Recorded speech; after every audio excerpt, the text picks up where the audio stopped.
গঙ্গা নদীকে অনুসরণ করতে করতে এই তল্লাটে প্রায় 450 বছর আগে যে শহরটির স্কাইলাইন তৈরি হয়েছিল সেই শহরটির নাম ঢাকা।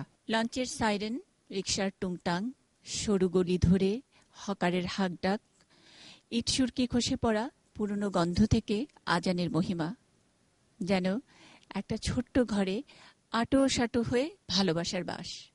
সেই ভালোবাসার বাসে অযত্ন, অবহেলা আর পরিকল্পনার অভাবে ঢাকা পড়েছে মায়াবী সবুজ সুখ আর স্বস্তির শহর ঢাকা। দক্ষিণের মেয়র প্রার্থীদের কাছে প্রশ্ন, খুলবে কি সেই ঢাকা? স্বাগত জানাচ্ছি মিট ঢাকা অনুষ্ঠানে। এটি নিউজ এবং ঢাকা ট্রিবিউনের যৌথ উদ্যোগে আয়োজিত আজকের এই আয়োজনে কথা বলবেন ঢাকা দক্ষিণের 6 মেয়র প্রার্থী।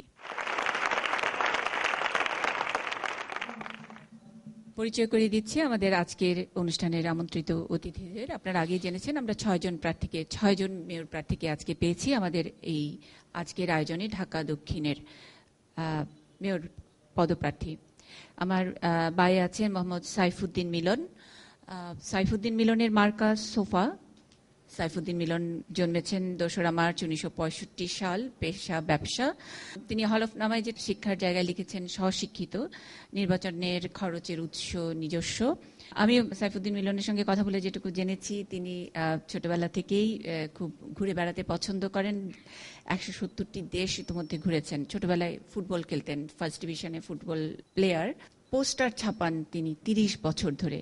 মানে নির্বাচনে আসলে অংশগ্রহণ করুন আর নাই করুন, পোস্টার ছাপানো তার এক ধরনের হবি। সেখানে নানা রকমের সচেতনতামূলক কথা থাকে বলে উনি দাবি করেন, কিন্তু ওনার ছবিটি অনেক সুন্দর করে থাকেন। এলাকাবাসী ওনাকে আসলে পোস্টার মিলন হিসেবে জানেন। আমরা স্বাগত জানাচ্ছি মিলন ভাইকে আমাদের আজকের শোতে। গোলাম মওলা রনি, তারপরে আছেন রনি ভাই। রনি ভাইয়ের মার্কা আংটি।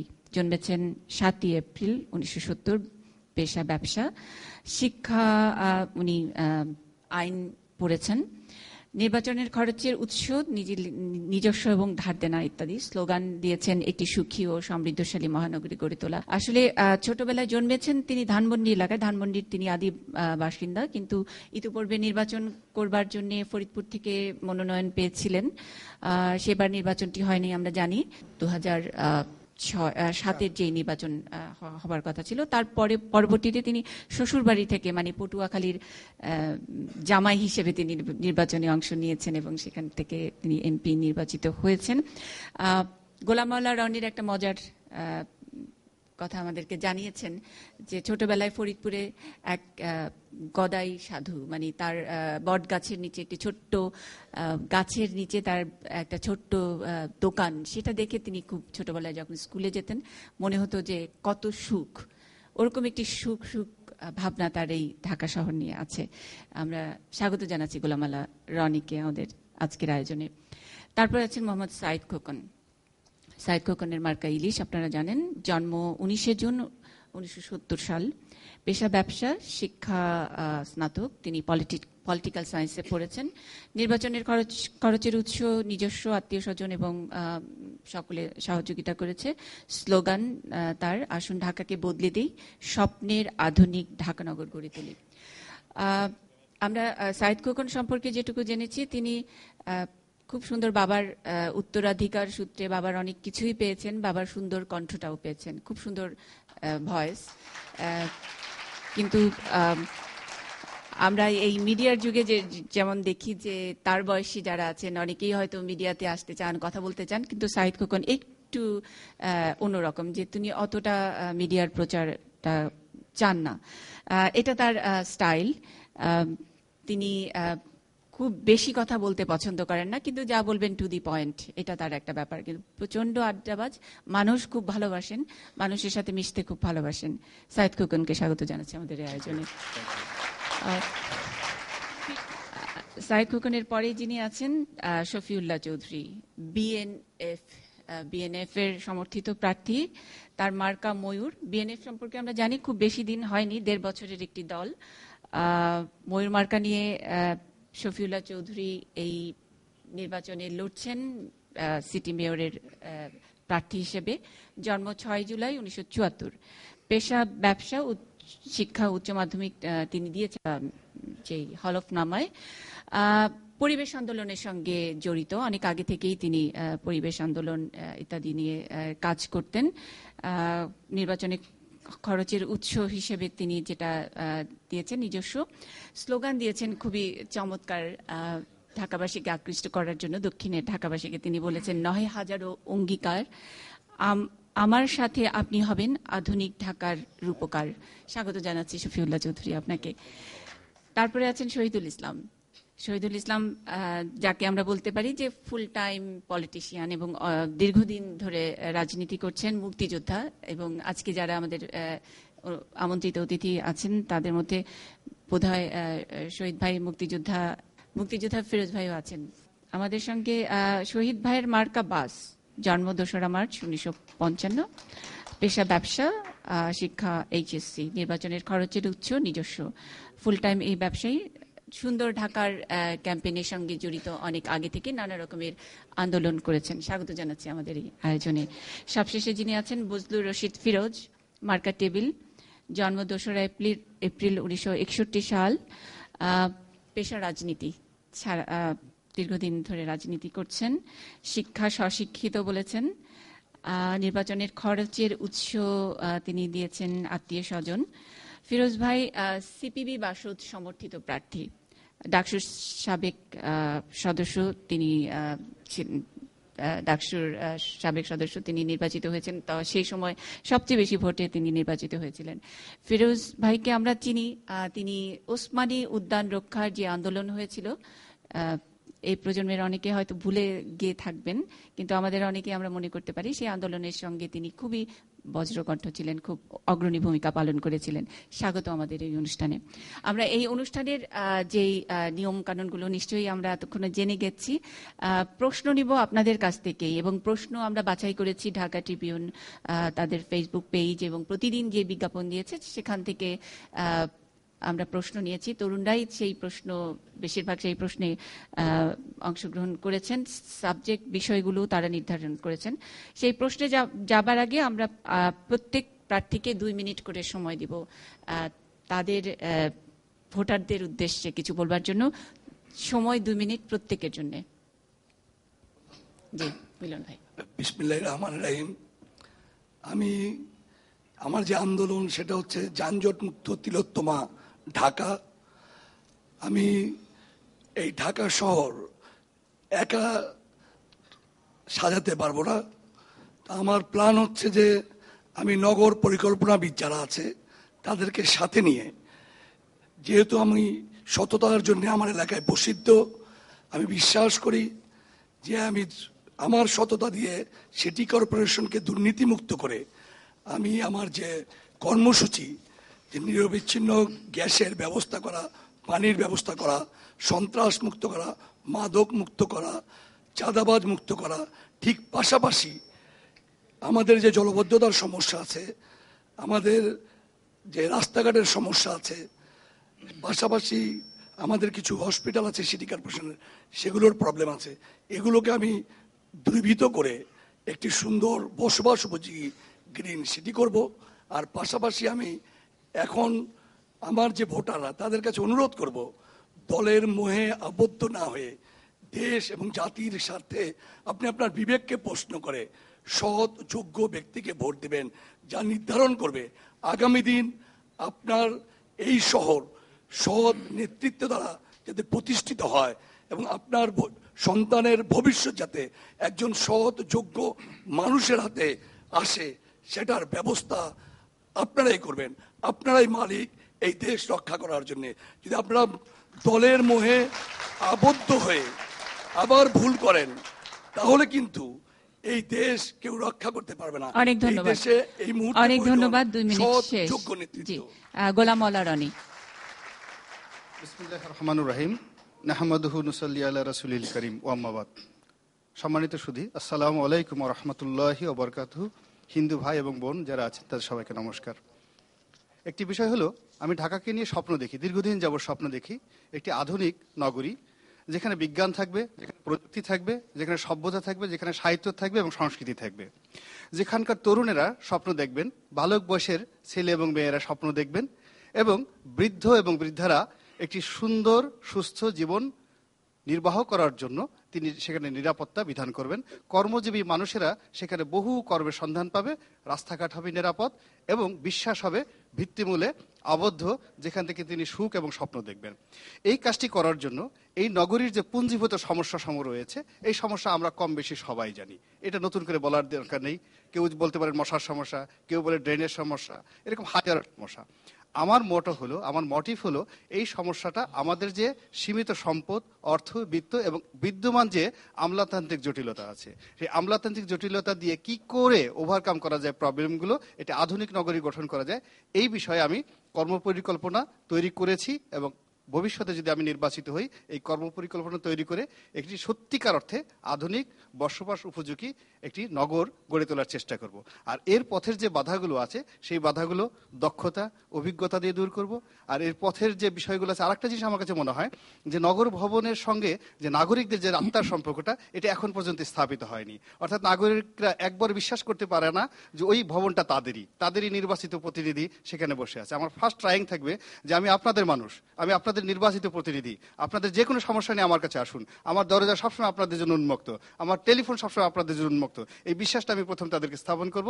আর দ্বিতীয়ত হলো, যখন তারা আসবে, আসার পর নিজেকে একজন সৎ, বিশ্বস্ত, ডিপেন্ডেবল, যার প্রতি নির্ভর করা যায়, এবং নিজেকে একজন দক্ষ এবং যোগ্য তাদের অভিভাবক হিসেবে প্রমাণ করার জন্য যত পরিশ্রম করা দরকার তত পরিশ্রম করব, যত জ্ঞান অর্জন করা দরকার তত জ্ঞান অর্জন করব, যত কাজ করা দরকার তত কাজ করব, যেখানে যেখানে যাওয়া দরকার সেখানে সেখানে যাব। ধন্যবাদ। মোহাম্মদ সাঈদ খোকন। বিসমিল্লাহির রহমানির রহিম। মাননীয় প্রধানমন্ত্রী শেখ হাসিনা কর্তৃক সমর্থিত হয়ে ঢাকা সিটি কর্পোরেশন নির্বাচনে অংশ নিচ্ছে আমার মার্কা ইলিশ। আপনারা জানেন যে আমাদের এই প্রিয় শহর, রাজধানী শহর ঢাকা, বুড়িগঙ্গার কোল ঘেঁষে গড়ে ওঠা এক প্রাচীন জনপদ, একটি শ্রদ্ধা, ভালোবাসায় ঘেরা, মায়া, মমতা আর আবেগে ঘেরা একটি শহর।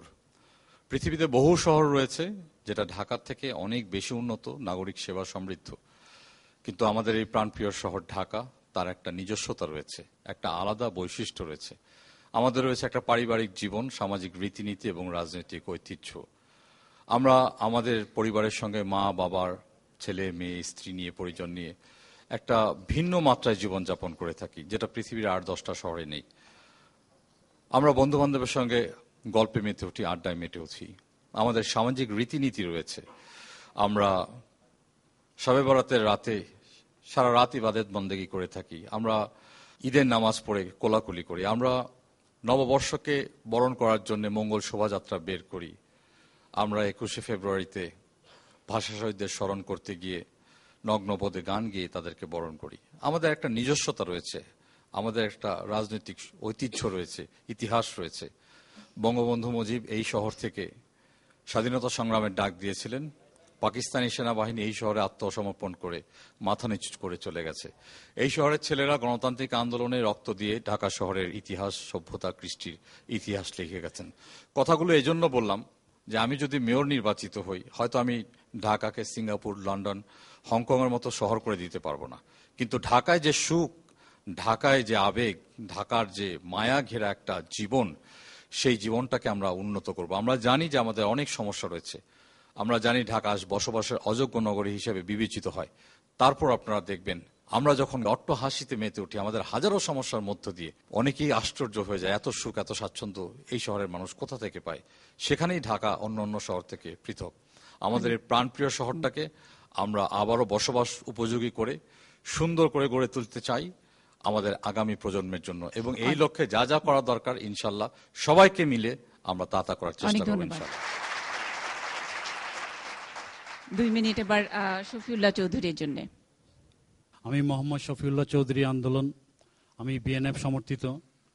আমার দলটি বেশি পুরানো না, নতুন দল, মাত্র 1.5 বছর। আমি প্রার্থী হিসেবেও নতুন, এই প্রথম নির্বাচন অংশগ্রহণ করছি। আমি ঢাকার 5 নং ওয়ার্ডের বাসিন্দা, সবুজবাগ এলাকার। ঢাকা নগরীকে সাজাতে বেশি কিছু দরকার নেই। এখানে রনি ভাই, মিলন ভাই এবং খোকন ভাইয়ের আবেগময় কথা খুবই ভালো লাগলো। আমিও ওনার কথার সাথে একমত। তবে আমাদের প্রাথমিক কিছু কাজ আছে যেগুলি সিটি কর্পোরেশন সরাসরি করতে পারে, যেগুলি করলে আপনার সিটি কর্পোরেশনের এই প্রাথমিক যে 5টি আমরা ইশতেহারে বলেছি। 1 নম্বর, যানজট নিরসন ও পরিবেশ দূষণ রোধের ডিজিটাল পদ্ধতি অনুসরণ। 2, আবর্জনা ব্যবস্থাপনা পদ্ধতি ব্যবহার করে পরিচ্ছন্ন শহর ঢাকা করা। 3, ফুটপাত দখলমুক্ত করে হকারদের পুনর্বাসন ও পথচারীদের অবাধ চলাচল নিশ্চিত করা। 4, community centre, gymnasium, public toilet, বিশেষ করে মহিলা টয়লেটের খুবই দরকার, এই ব্যাপারে আমরা নজর দিয়েছি, এবং খেলার মাঠ বিনির্মাণে সুদৃঢ় পদক্ষেপ গ্রহণ। 5, জলাবদ্ধতা নিরসনে পুরো ঢাকা শহর ঘিরে মাস্টার প্ল্যান করে বাস্তবমুখী পদক্ষেপ গ্রহণ করা। 6, মাদকমুক্ত সমাজ উপহার দেওয়া। প্রাথমিকভাবে যদি আমরা এই কাজগুলি করে দেখাতে পারি, তাহলে নগরবাসী বুঝবে যে সিটি কর্পোরেশন আসলেই কাজ করতে পারে। আমি আরো বলতে চাই যে জি, আপনার সময় শেষ। আচ্ছা, ঠিক আছে, আমি বাকিটা পরে বলবো। ওকে, অনেক ধন্যবাদ। অনেক ধন্যবাদ। 2 মিনিটের জন্য সুযোগ দিচ্ছি শহীদুল ইসলামকে তার বক্তব্য বলার। আমি শহীদুল ইসলাম, আমি বাস প্রতীক নিয়ে প্রতিনিধিত্ব করছি। তো এই বাসটি কিন্তু পেট্রোল পোড়ানো বাস নয়। এই বাস প্রতীকে নির্বাচন করে যারা পেট্রোল বোমায় আগুন মেরে নিরীহ মানুষকে ধ্বংস করে, তাদের বিরুদ্ধে প্রতিবাদ হিসাবে আমি বাস প্রতীক নিয়ে এই নির্বাচন করছি।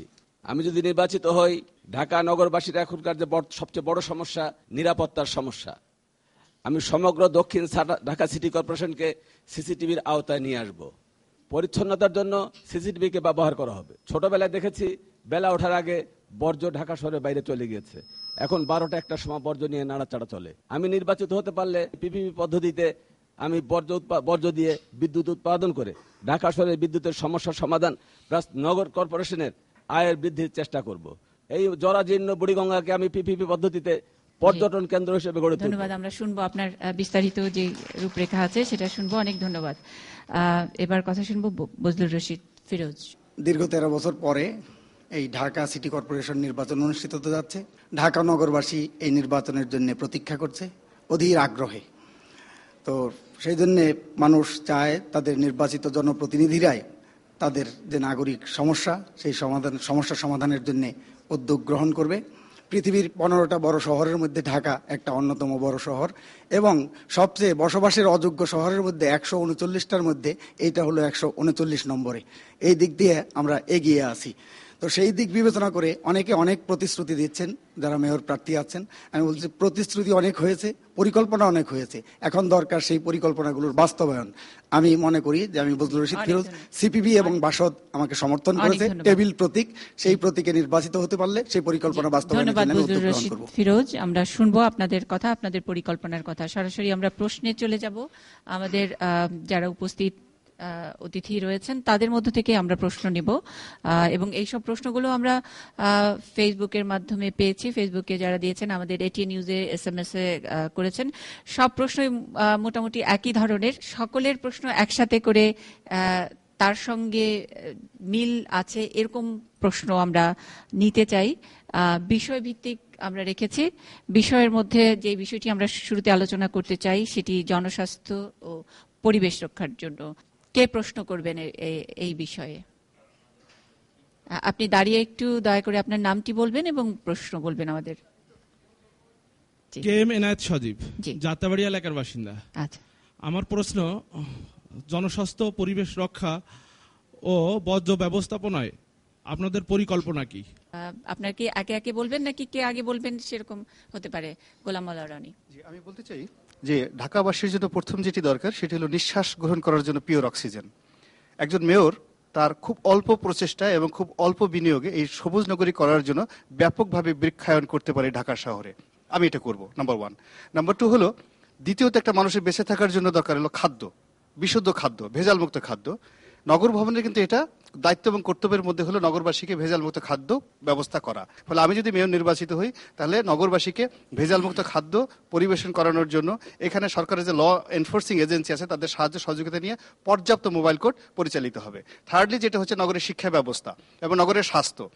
শিক্ষা এবং নগরবাসীর স্বাস্থ্য রক্ষার জন্য অর্থাৎ পার্ক দরকার, ফুটপাত দরকার, হাঁটা চলার জায়গা দরকার। ঠিক এই জায়গাগুলো আমাদের যে বিদ্যমান যে অবস্থা আছে এটাকে কখনো কোথাও থেকে দখলমুক্ত করতে হবে, কোথাও উন্মুক্ত করে দিতে হবে, কোথাও চলাচলের ব্যবস্থা করে দিতে হবে। এবং এই কাজটি যদি একজন নগর পিতার বা যিনি একজন অভিভাবকের তার যদি পরিকল্পনার মধ্যে থাকে, তার যদি ডিজায়ার থাকে, উইল ফোর্স থাকে, তাহলে সে খুব সহজেই কাজগুলো করতে পারবে। আমার ঠিক সেই উইল ফোর্সটা আছে, আমি করতে পারবো ইনশাআল্লাহ। আমরা সকলের কাছ থেকে উত্তর শুনতে চাই। তারপরে শহীদুল ইসলাম। আমি যদি নির্বাচিত হতে পারি, ঢাকা শহরের দৈনন্দিন 4 থেকে 5,000 টন বর্জ্য দিয়ে আমি বিদ্যুৎ উৎপাদন কারখানা গড়ে তুলব পিপিপি পদ্ধতিতে। ফলে ঢাকা শহরে কোনো বর্জ্যের সমস্যা থাকবে না। জনস্বাস্থ্যের জন্য যে কথাটা রনি ভাই বলেছেন যে ভেজাল মুক্ত খাবার থেকে জনগণকে রক্ষা করতে হবে, এর জন্য বর্তমান যে আইন আছে শুধু আইনের প্রয়োগটা করলেই, জনগণকে সঙ্গে নিয়ে আইন প্রয়োগ করলেই এটা সম্ভব। এবং ঢাকা শহরে যত হকার আছে সবাইকে ফুটপাত মুক্ত করে তাদেরকে যদি আমরা নির্ধারিত জায়গায় ব্যবসা করার জন্য বসিয়ে দিতে পারি এবং তাদের একটা রেজিস্ট্রেশন করে দিয়ে বস্তি উচ্ছেদ করে দিয়ে ঢাকা শহরে যে সমস্ত জায়গা অব্যবহৃত পড়ে আছে সেখানে উচ্চতম বিল্ডিং তৈরি করে 1 রুম 2 রুম ফ্ল্যাট তৈরি করে তাদেরকে স্বল্প মূল্যে বরাদ্দ প্রদান করলে এই বস্তির সমস্যাটা সমাধান হবে। এবং বস্তিতে যে সমস্ত মাদক এবং বাজে কাজের আড্ডা হয় সেখান থেকে তাদেরকে উন্মুক্ত করে আমি একটা সুস্থ জীবনে ফিরে আনতে পারবো। অনেক ধন্যবাদ। পরবর্তীতে শুনবো শফিউল্লাহ চৌধুরী। খুব সংক্ষেপে বলি, জনস্বাস্থ্য যে আমাদের যে খাদ্য, যে ভেজাল খাদ্য, এটা হলো আমাদের মেইন সমস্যা।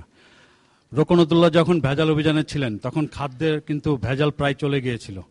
এখন প্রয়োজন হলো ভেজাল অভিযানে এবং প্রয়োজনীয় ম্যাজিস্ট্রেট নিয়ে এই ভেজাল অভিযানে অংশ নিলে নিশ্চয়ই ভেজাল খাদ্য যদি দূর হয় তাহলে জনস্বাস্থ্য আগের মতো ফিরে আসবে। 2 বর্জ্য ব্যবস্থাপনা প্রত্যেক ওয়ার্ডে যদি বর্জ্য ব্যবস্থাপনা যেখানে ফালানো হয়, যে ডাম্পিং মেশিনটা যদি ঠিক মতো থাকে, কারণ ডাম্পিং মেশিনগুলি এক জায়গায় দেখা যায় এক রাস্তার উপর থাকে, না হলে এমন জায়গায় থাকে যেখানে মানুষের কাছ থেকে অনেক দূরে চলে যায়। সাইদ খোকন। যে বর্জ্য ব্যবস্থাপনা একটা গুরুত্বপূর্ণ বিষয়। আমার প্রয়াত পিতা ঢাকার মেয়র ছিলেন প্রায় 8.5-9 বছর। আমি খুব কাছে থেকে দেখেছি রুট লেভেলে যারা কাজ করেন ঠিকভাবে কাজ করেন না। এরকমও দেখা গেছে যে কাউকে হয়তো চাকরি দেওয়া আছে, সেই চাকরিটা আরেকজনের কাছে দিয়ে দিয়েছে, সে বেতনগুলো শেয়ার করে। আমি বর্জ্য ব্যবস্থাপনাগুলোকে প্রথমে ট্রায়াল বেসিস পঞ্চায়েত এবং এই সমস্ত কমিউনিটি ক্লাব ওদের আন্ডারে দিয়ে দিতে চাই।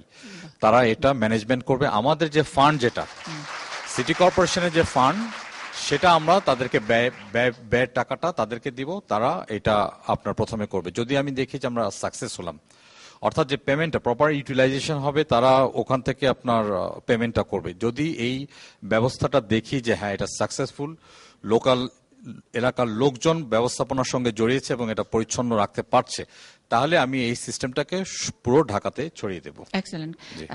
আমরা বর্জ্য ব্যবস্থাপনা নিয়ে মোহাম্মদ সাইফুদ্দিন মিলনের কথা শুনতে চাই। যদি আমি মেয়র নির্বাচিত হই, অ্যাকচুয়ালি রাতারাতি সবকিছু করা সম্ভব না। আমি যে কাজগুলো করব আমি সেগুলো নিজে তদারকি করব, আমি সেখানে উপস্থিত হব। একটা হচ্ছে যে ভোরবেলা যাতে বর্জ্য এখান থেকে সরিয়ে ফেলা হয়। আপনি এখনো পরিকল্পনা পর্যায়ে আছেন, সেটা এক্সিকিউট কিভাবে করবেন সেরকম কোনো সেরকম ফাংশনাল কোনো চিন্তা এখনো সামনে রাখেননি, অথবা এখন এখানে বলবেন না? চিন্তা ভাবনা আমার আছে। এখন বজলুর রশিদ ফিরোজের কাছে যাই। ধন্যবাদ। এখানে জনস্বাস্থ্য, পরিবেশ এবং বর্জ্য ব্যবস্থাপনা এগুলো একটা আরেকটার সাথে ইন্টারলিঙ্কড, ওতপ্রোতভাবে জড়িত। এটার জন্য প্রথমে যেটা দরকার সেটা একটা আমাদের নাগরিকদের সচেতনতা তৈরি করা দরকার। এইটার জন্য সেই নাগরিক সচেতনতা গড়ে তোলার জন্য সিটি কর্পোরেশন পক্ষ থেকে একটা উদ্যোগ নেওয়া এবং নির্দিষ্ট স্থানে ময়লা ফেলার জন্য প্রয়োজনে বাসায় বাসায় একটা প্যাকেট সেটা সরবরাহ করা এবং রাতের মধ্যেই সেই বর্জ্যগুলো তুলে নেওয়া। এই বর্জ্য ব্যবস্থাপনার জন্য যেটা কমিউনিটির মাধ্যমে হতে পারে বা স্বেচ্ছাসেবী অনেক প্রতিষ্ঠান, ছাত্র যুব সংগঠন, যারা দেশের কাজ করতে চায়, সমাজের কাজ করতে চায়, তাদেরকেও এই কাজে লাগানো, এই বর্জ্য ব্যবস্থাপনা, নগর পরিচ্ছন্নতায় এগুলোর কাজে লাগানো। আর যেটা বললো বর্জ্য রিসাইক্লিং, সেটা করে এখানে আমরা বিদ্যুৎ উৎপাদন করতে পারি, সার উৎপাদন করতে পারি, সেই সমস্ত কিছু সামগ্রিক যে কর্মসূচি, সেই কর্মসূচি। আর যেটা মূল কথা, সিটি কর্পোরেশনকে দুর্নীতি মুক্ত করা, দলীয়করণ মুক্ত করা, আমলাতন্ত্র মুক্ত করা। দুর্নীতি মুক্ত করাও বর্জ্য ব্যবস্থাপনার একটা অংশ আপনি মনে করছেন? জি, আচ্ছা, অনেক ধন্যবাদ। আমরা অন্য প্রসঙ্গে যাব। জলাবদ্ধতা একটা বড় ইস্যু, বিশেষ করে দক্ষিণের মানুষের জন্য। জানি না নির্বাচনের দিন যদি বৃষ্টি হয় তাহলে তো মেয়ররা আসলে এই জলাবদ্ধতা নিয়ে কি প্রতিশ্রুতি দিয়েছেন সেটা বারবার করে সবাই মনে করবার চেষ্টা করবেন। আমাদের যে তারুণ্যের ইস্তেহার, আমরা আগেই বলেছি ঢাকা ট্রিবিউন তরুণদের কাছে তাদের ইস্যুগুলো চেয়েছে। ঢাকায় যারা বাস করেন, তরুণদের না, সর্বস্তরের মানুষের কাছেই চেয়েছেন, কিন্তু যেসব বিষয়গুলো হয়েছে সেগুলো নিয়ে তরুণদেরই অনেক বেশি আগ্রহ। অনেক সময় মনে হয় যে জলাবদ্ধতা বা বর্জ্য ব্যবস্থাপনা এগুলো নিয়ে হয়তো বা আমাদের তরুণরা ভাবছে না, কিন্তু আমাদের যে স্টাডি সেটি অন্য কথা বলছে। সুতরাং আমরা যেসব ইস্যু আমরা পেয়েছি এবং যেসব ইস্যুর উপরে এই প্রশ্নগুলো রাখছি সেগুলোকে আমরা লিপিবদ্ধ করেছি তারুণ্যের ইস্তেহার নামে একটা ছোট্ট একটা লিফলেট, এবং সেই ইস্যুগুলোই আমরা মেয়রদের কাছ থেকে জানতে চাইছি প্রশ্ন আকারে। প্রশ্ন করছেন এখানে যারা উপস্থিত আছেন, ঢাকার দক্ষিণ থেকে আগত যে দর্শকরা আমাদের আজকের আয়োজনে আছেন, তাদের মধ্যে কেউ। পরের ইস্যু আমাদের জলাবদ্ধতা ও সনাতন নিষ্কাশন পদ্ধতি, সেটা নিয়ে প্রশ্ন কে আছে? জি, মাঝখানে। আসসালামু আলাইকুম, আমি জাহিদুল ইসলাম সজীব, এসেছি পূর্ব রাজাবাজার থেকে। বর্ষার সময় আমাদের যে রাস্তাঘাট, যে অলিগলি যেগুলো আছে, ওগুলো পানি জমে যায়, হাঁটু পানি হয়ে যায়। তো এখন বিষয় হচ্ছে যে আপনারা যখন মেয়র নির্বাচিত হবেন, আপনারা কে কিভাবে এই সমস্যাটা সমাধানে আপনারা কাজ করবেন, মানে সুয়ারেজ ব্যবস্থাটা কিভাবে আপনারা ডেভেলপ করবেন? মানে আমরা ভ্যানিস দেখতে চাই না, ঢাকায় বসে আমরা ভ্যানিস দেখতে চাই না। পানিটা ভালো হলে ভ্যানিস দেখতে মন্দ লাগতো না, কিন্তু পানিটা গন্ধ, ময়লা, নোংরা। আমরা বুড়িগঙ্গার পানিটাই ঠিক রাখতে পারিনি, তাই নয় কি? হ্যাঁ, পানিটা ভালো থাকলে ভ্যানিস হলে, দক্ষিণ ঢাকাটা ভ্যানিস হলে মন্দ হতো না। যাই হোক, হাঁটু পানি দূর করার কোন রূপরেখা আছে কিনা? কে শুরু করবেন? শফিউল্লাহ। ধন্যবাদ, সুন্দর একটি প্রশ্ন। ঢাকা শহরে যারা আমাদের গ্রামের বাড়িতে জাতিস্বজন থাকে, যে ঢাকা শহর কেন পানিতে, তো প্রতি বর্ষাকাল আসলেই এই জিনিসটা দেখা যায়। ঢাকা শহরের যে খালগুলি যদি আমরা দখলমুক্ত করতে পারি, এবং জনসচেতনতা, যেটা পলিথিন, এই পলিথিনটা কিন্তু বিভিন্ন খাল এবং যে নালাগুলি আছে এগুলি কিন্তু ভরাট করে ফেলতেছে এই পলিথিন। প্রথমে এই পলিথিনটাকে দূর করতে হবে, খাল দখলমুক্ত করতে হবে, এবং পানি যে সেচগুলি আছে সায়দাবাদে, এই মেশিনগুলি আরও আধুনিকায়ন করতে হবে। কারণ এই পানি যে জমে থাকে, সোয়ারেজ লাইনগুলি, এগুলি আরো উন্নতি করতে হবে। ইনশাআল্লাহ মেয়র নির্বাচিত হলে আমরা এই ব্যাপারে ব্যবস্থা নিব। ধন্যবাদ। তারপরে কে বলবেন? জলাবদ্ধতার ব্যাপারে প্রথমত হচ্ছে যে এটার যে ড্রেনেজের যে সমস্যা, এগুলোকে পরিষ্কার পরিচ্ছন্ন রাখতে হবে রেগুলার, আর জনগণকে সচেতন করতে হবে যাতে ময়লা আবর্জনা ড্রেনেজে না ফেলে। আপনি কোনো পরিকল্পনা দিয়েছেন কিনা? আপনার এই ধরনের পরিকল্পনা আমরা দিয়েছি। আপনি কি করবেন জলাবদ্ধতা নিয়ে? কোনো স্পেসিফিক কোনো পয়েন্ট যেটা? সেটা হচ্ছে জনগণকে সচেতন করার জন্য আমরা একটা লিফলেট নির্ধারণ করব, যাতে বাড়ি বাড়ি পৌঁছানো হয়, যে মানুষ যাতে ময়লা আবর্জনা। লিফলেটে আসলে কি লিখবেন? জলাবদ্ধতা দূর, ময়লা আবর্জনা, এগুলো পলিথিন, এগুলো যাতে মানুষের ড্রেনেজের ভিতরে না ফেলে। আর ড্রেনেজের যে ব্যাপারটা আছে সেটা হচ্ছে আমরা রেগুলার একটা পরিষ্কার রাখার ব্যবস্থা করব। তার কারণ দেখা যায় দীর্ঘদিন এটা পরিষ্কার না করার কারণে এগুলো ড্রেন উপচে জলাবদ্ধতার সৃষ্টি হয়। বৃষ্টির পানি হলে দেখা যায় পানিগুলো ঠিক মতো হয় না। আর বিভিন্ন জায়গায় দেখা যায় অনেক বড় ছোট পাইপ, সরু পাইপ, এগুলোকে আরো বড় পাইপের মাধ্যমে যাতে নদীতে পানিগুলো সঠিকভাবে যেতে পারে সেগুলোর ব্যবস্থা আমরা করব। জলাবদ্ধতা ঢাকা শহরের একটা অন্যতম সমস্যা। আমি যদি মেয়র হই, প্রথমে আমার যে নিজের যে জুরিডিকশন, যেটা আপনার ড্রেনেজ সিস্টেমটা, ড্রেনগুলোকে একটু ডিপ করা। প্রথমে যে ড্রেনগুলোকে বালি, ময়লা, আবর্জনা দিয়ে যেগুলো জমে গেছে সেগুলোকে পরিষ্কার করে ড্রেনগুলোকে আরো ডিপ করে দেওয়া, যাতে আরো বেশি পানি নিয়ে ওটা পাস করতে পারে, ফ্লোটা যাতে প্রপার থাকে। এটার জন্য কি কোনো আপনি টাইম ফ্রেম নির্ধারণ করেছেন যে আমি বলেছি যে আপনার আমি বাসযোগ্য নগরী করার জন্য আমার 1 বছরের সময় আমি চেয়েছি, বাসযোগ্য। কিন্তু আমি জানি যে শুধু এই ড্রেনেজ সিস্টেমের আপনার এই ড্রেনেজটুকু এটা করলেই এটা আপনার জলাবদ্ধতা কাটবে না। এখানে ওয়াসার সাথে আমাদেরকে একটা কোঅর্ডিনেশন আনতে হবে। মেইন যে স্টেম সুয়েজটা আপনার ঢাকা শহরের পানিগুলো আপনার বুড়িগঙ্গার মধ্য দিয়ে পাস হয়, এই জায়গাতে আপনার একটা মেজর একটা কাজ রয়ে গেছে। এটা মেয়রের সরাসরি এখতিয়ার না, কিন্তু যদি আমরা এখানে একটা কোঅর্ডিনেশন সেল করতে পারি প্রপারলি, সেটাকে যদি আমরা মনিটর করতে পারি, ওয়াসাকে যদি ঠিকভাবে আমরা আপনার ইনফ্লুয়েন্স করতে পারি, আমার ধারণা এটা সম্ভব।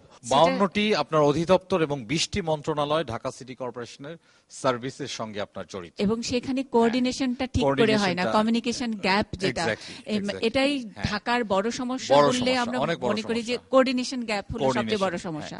ইমিডিয়েটলি আপনার মানে সমন্বিত একটা কর্তৃপক্ষ উইথ দিস আপনার 52 আপনার অটোনমাস বডি এন্ড আপনার মিনিস্ট্রি, এটার সাথে একটা সমন্বিত কমিটি, আমার বিশ্বাস মাননীয় প্রধানমন্ত্রী আমাকে অনেক স্নেহ করেন, অনেক ভালোবাসা দেন।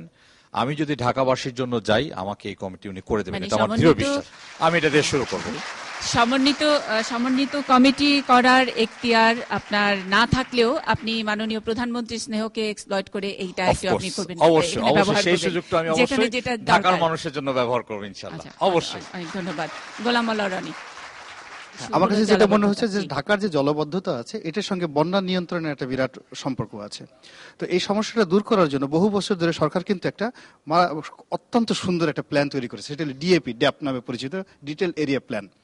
এটি প্রণয়ন হয়েছে এবং এটি বাস্তবায়নের পথে আমাদের সবচেয়ে বড় বাধা হলো যে এই দেশের যত বিখ্যাত সব ওই ভূমধ্যস্যুরা। ঠিক সিটি কর্পোরেশনের মেয়র হিসেবে আমার প্রথম কাজ হবে এই ড্যাপকে জনপ্রিয় করা এবং জনগণের সমর্থন নিয়ে এই ড্যাপটাকে বাস্তবায়ন করা। তাতে সরকার আলটিমেটলি ঢাকার জলবদ্ধতা দূর করার জন্য একটা প্ল্যান নিয়ে ফেলেছে।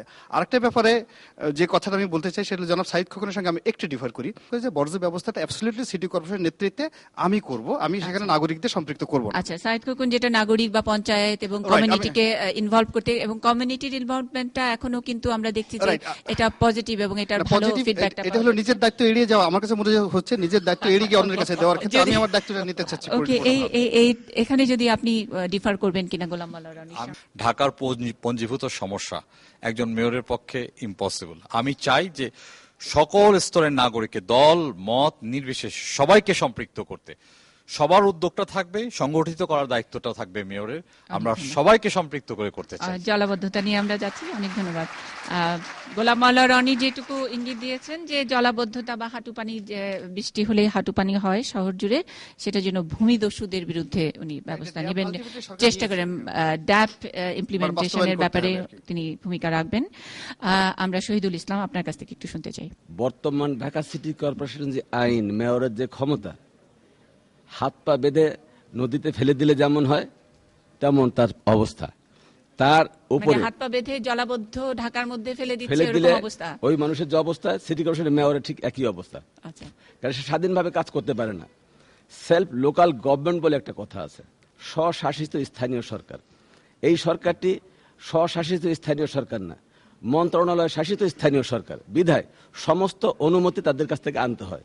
আজকে ওয়াসা কাটতেছে, কালকে টিএনটি কাটতেছে, পরশুদিন বিদ্যুৎ বিভাগ কাটতেছে। এই সমন্বয়হীনতার কারণে সিটি কর্পোরেশন এখানে কিছু করার থাকে না। সবগুলোকে এক করে মেয়র হানিফ ভাই যেটা বলেছিলেন যে আমি মেট্রোপলিটন সরকার চাই, এটা ছিল একটা সঠিক বাস্তব পদক্ষেপ। এটাকে বাস্তবায়ন করতে পারলে এবং সেলফ লোকাল গভর্নমেন্ট এই আইন পাশ করতে পারলে এই নগরে এই সমস্ত সমস্যা থাকবে না। ধন্যবাদ।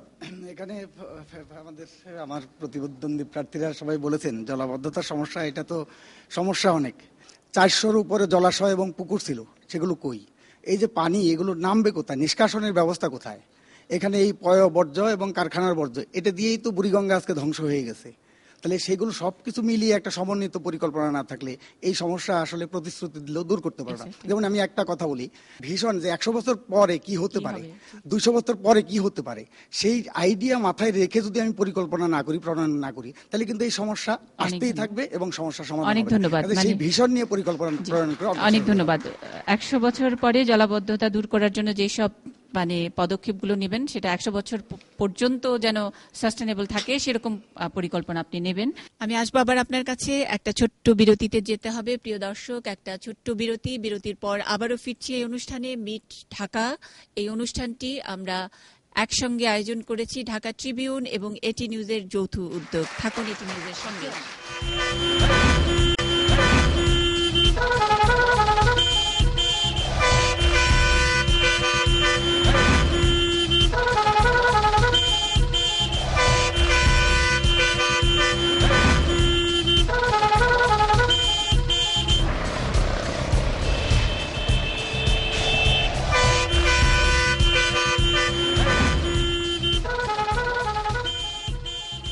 বিরতির পর আবার স্বাগত মিড ঢাকা অনুষ্ঠানে। প্রিয় দর্শক, এই অনুষ্ঠানটি এটি নিউজ এবং ঢাকা ট্রিবিউনের যৌথ উদ্যোগে আয়োজিত।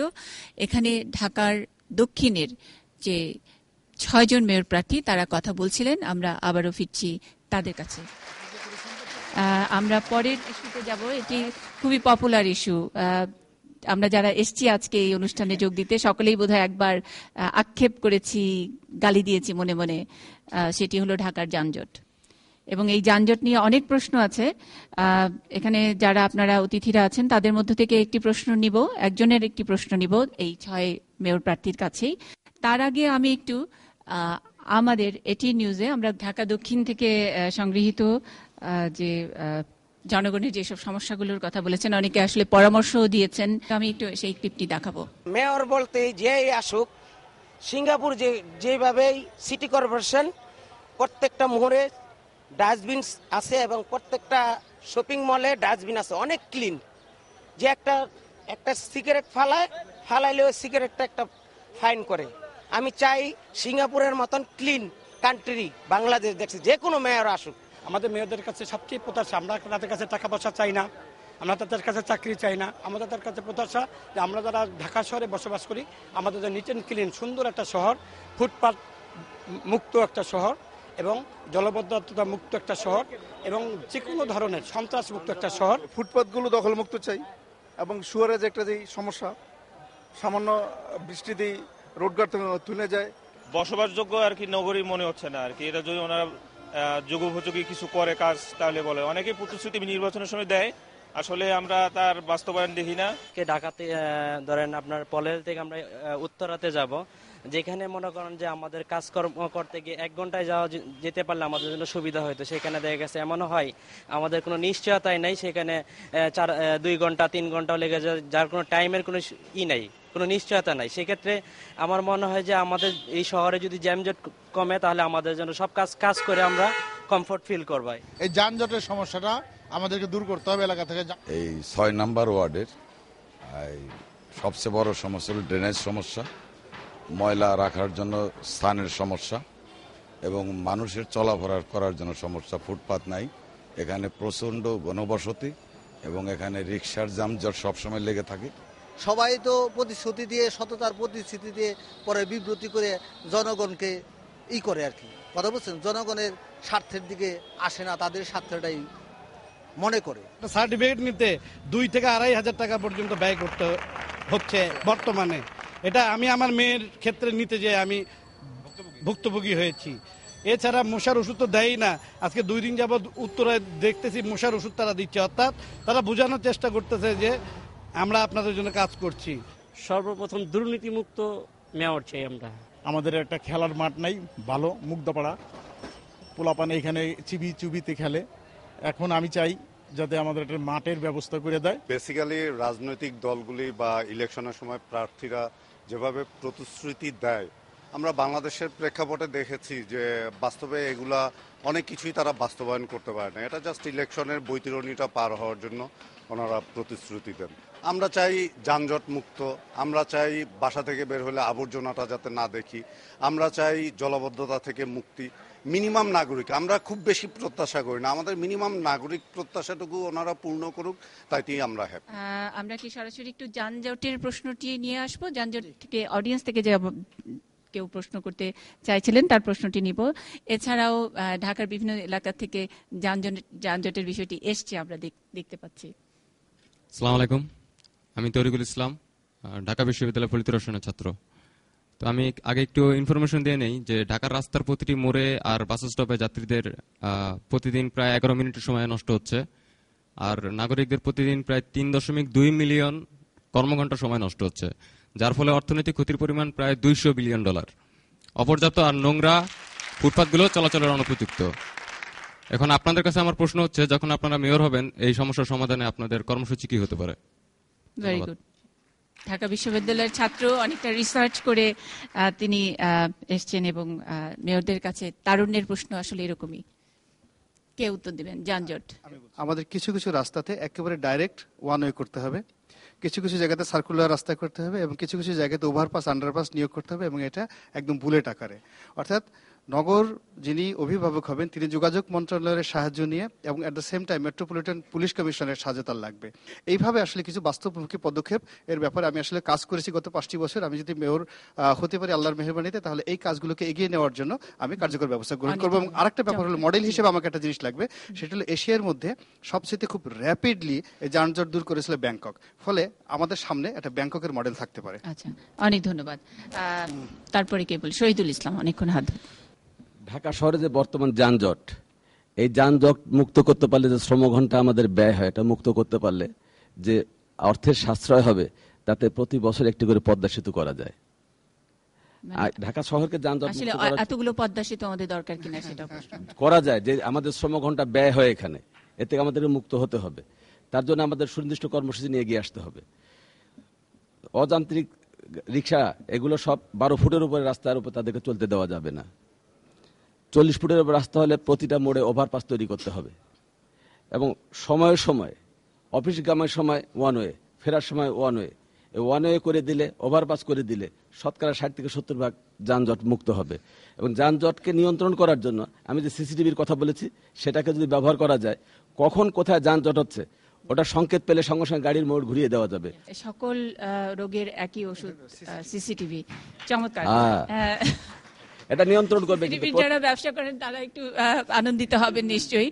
শহীদুল ভাই, আমাদের ডিজিটাল কায়দায় আমাদেরকে জীবনযাত্রায় নিয়ে আসতে হবে। জি, আদারওয়াইজ আমরা পারবো না। আমি ফিরোজের কাছে যেতে চাই। যানজট ঢাকা নগরের এটা খুবই, মানে আপনি যদি বলেন যে সমস্যাগুলোর মধ্যে প্রধানতম সমস্যা হলো এই যানজটের সমস্যা। প্রত্যেকটা শহরে, উন্নত শহরে, সেখানে রাস্তা আছে 25 to 30% মোট এরিয়ার, আর আমাদের এখানে আছে মাত্র 8%। তাহলে এই 8% রাস্তার মধ্যে প্রতিদিন 180টা করে প্রাইভেট কার এখানে ঢাকা শহরে নামছে। তাহলে সেইগুলো কিন্তু অনুমোদন দিচ্ছে ঢাকা মেয়র, দেয় না, এগুলো বিআরটিএ অনুমোদন দেয়। মেয়রের যে বিধি আছে আইন, সেই আইনের মধ্যে 4টা ক্ষমতা দেওয়া আছে।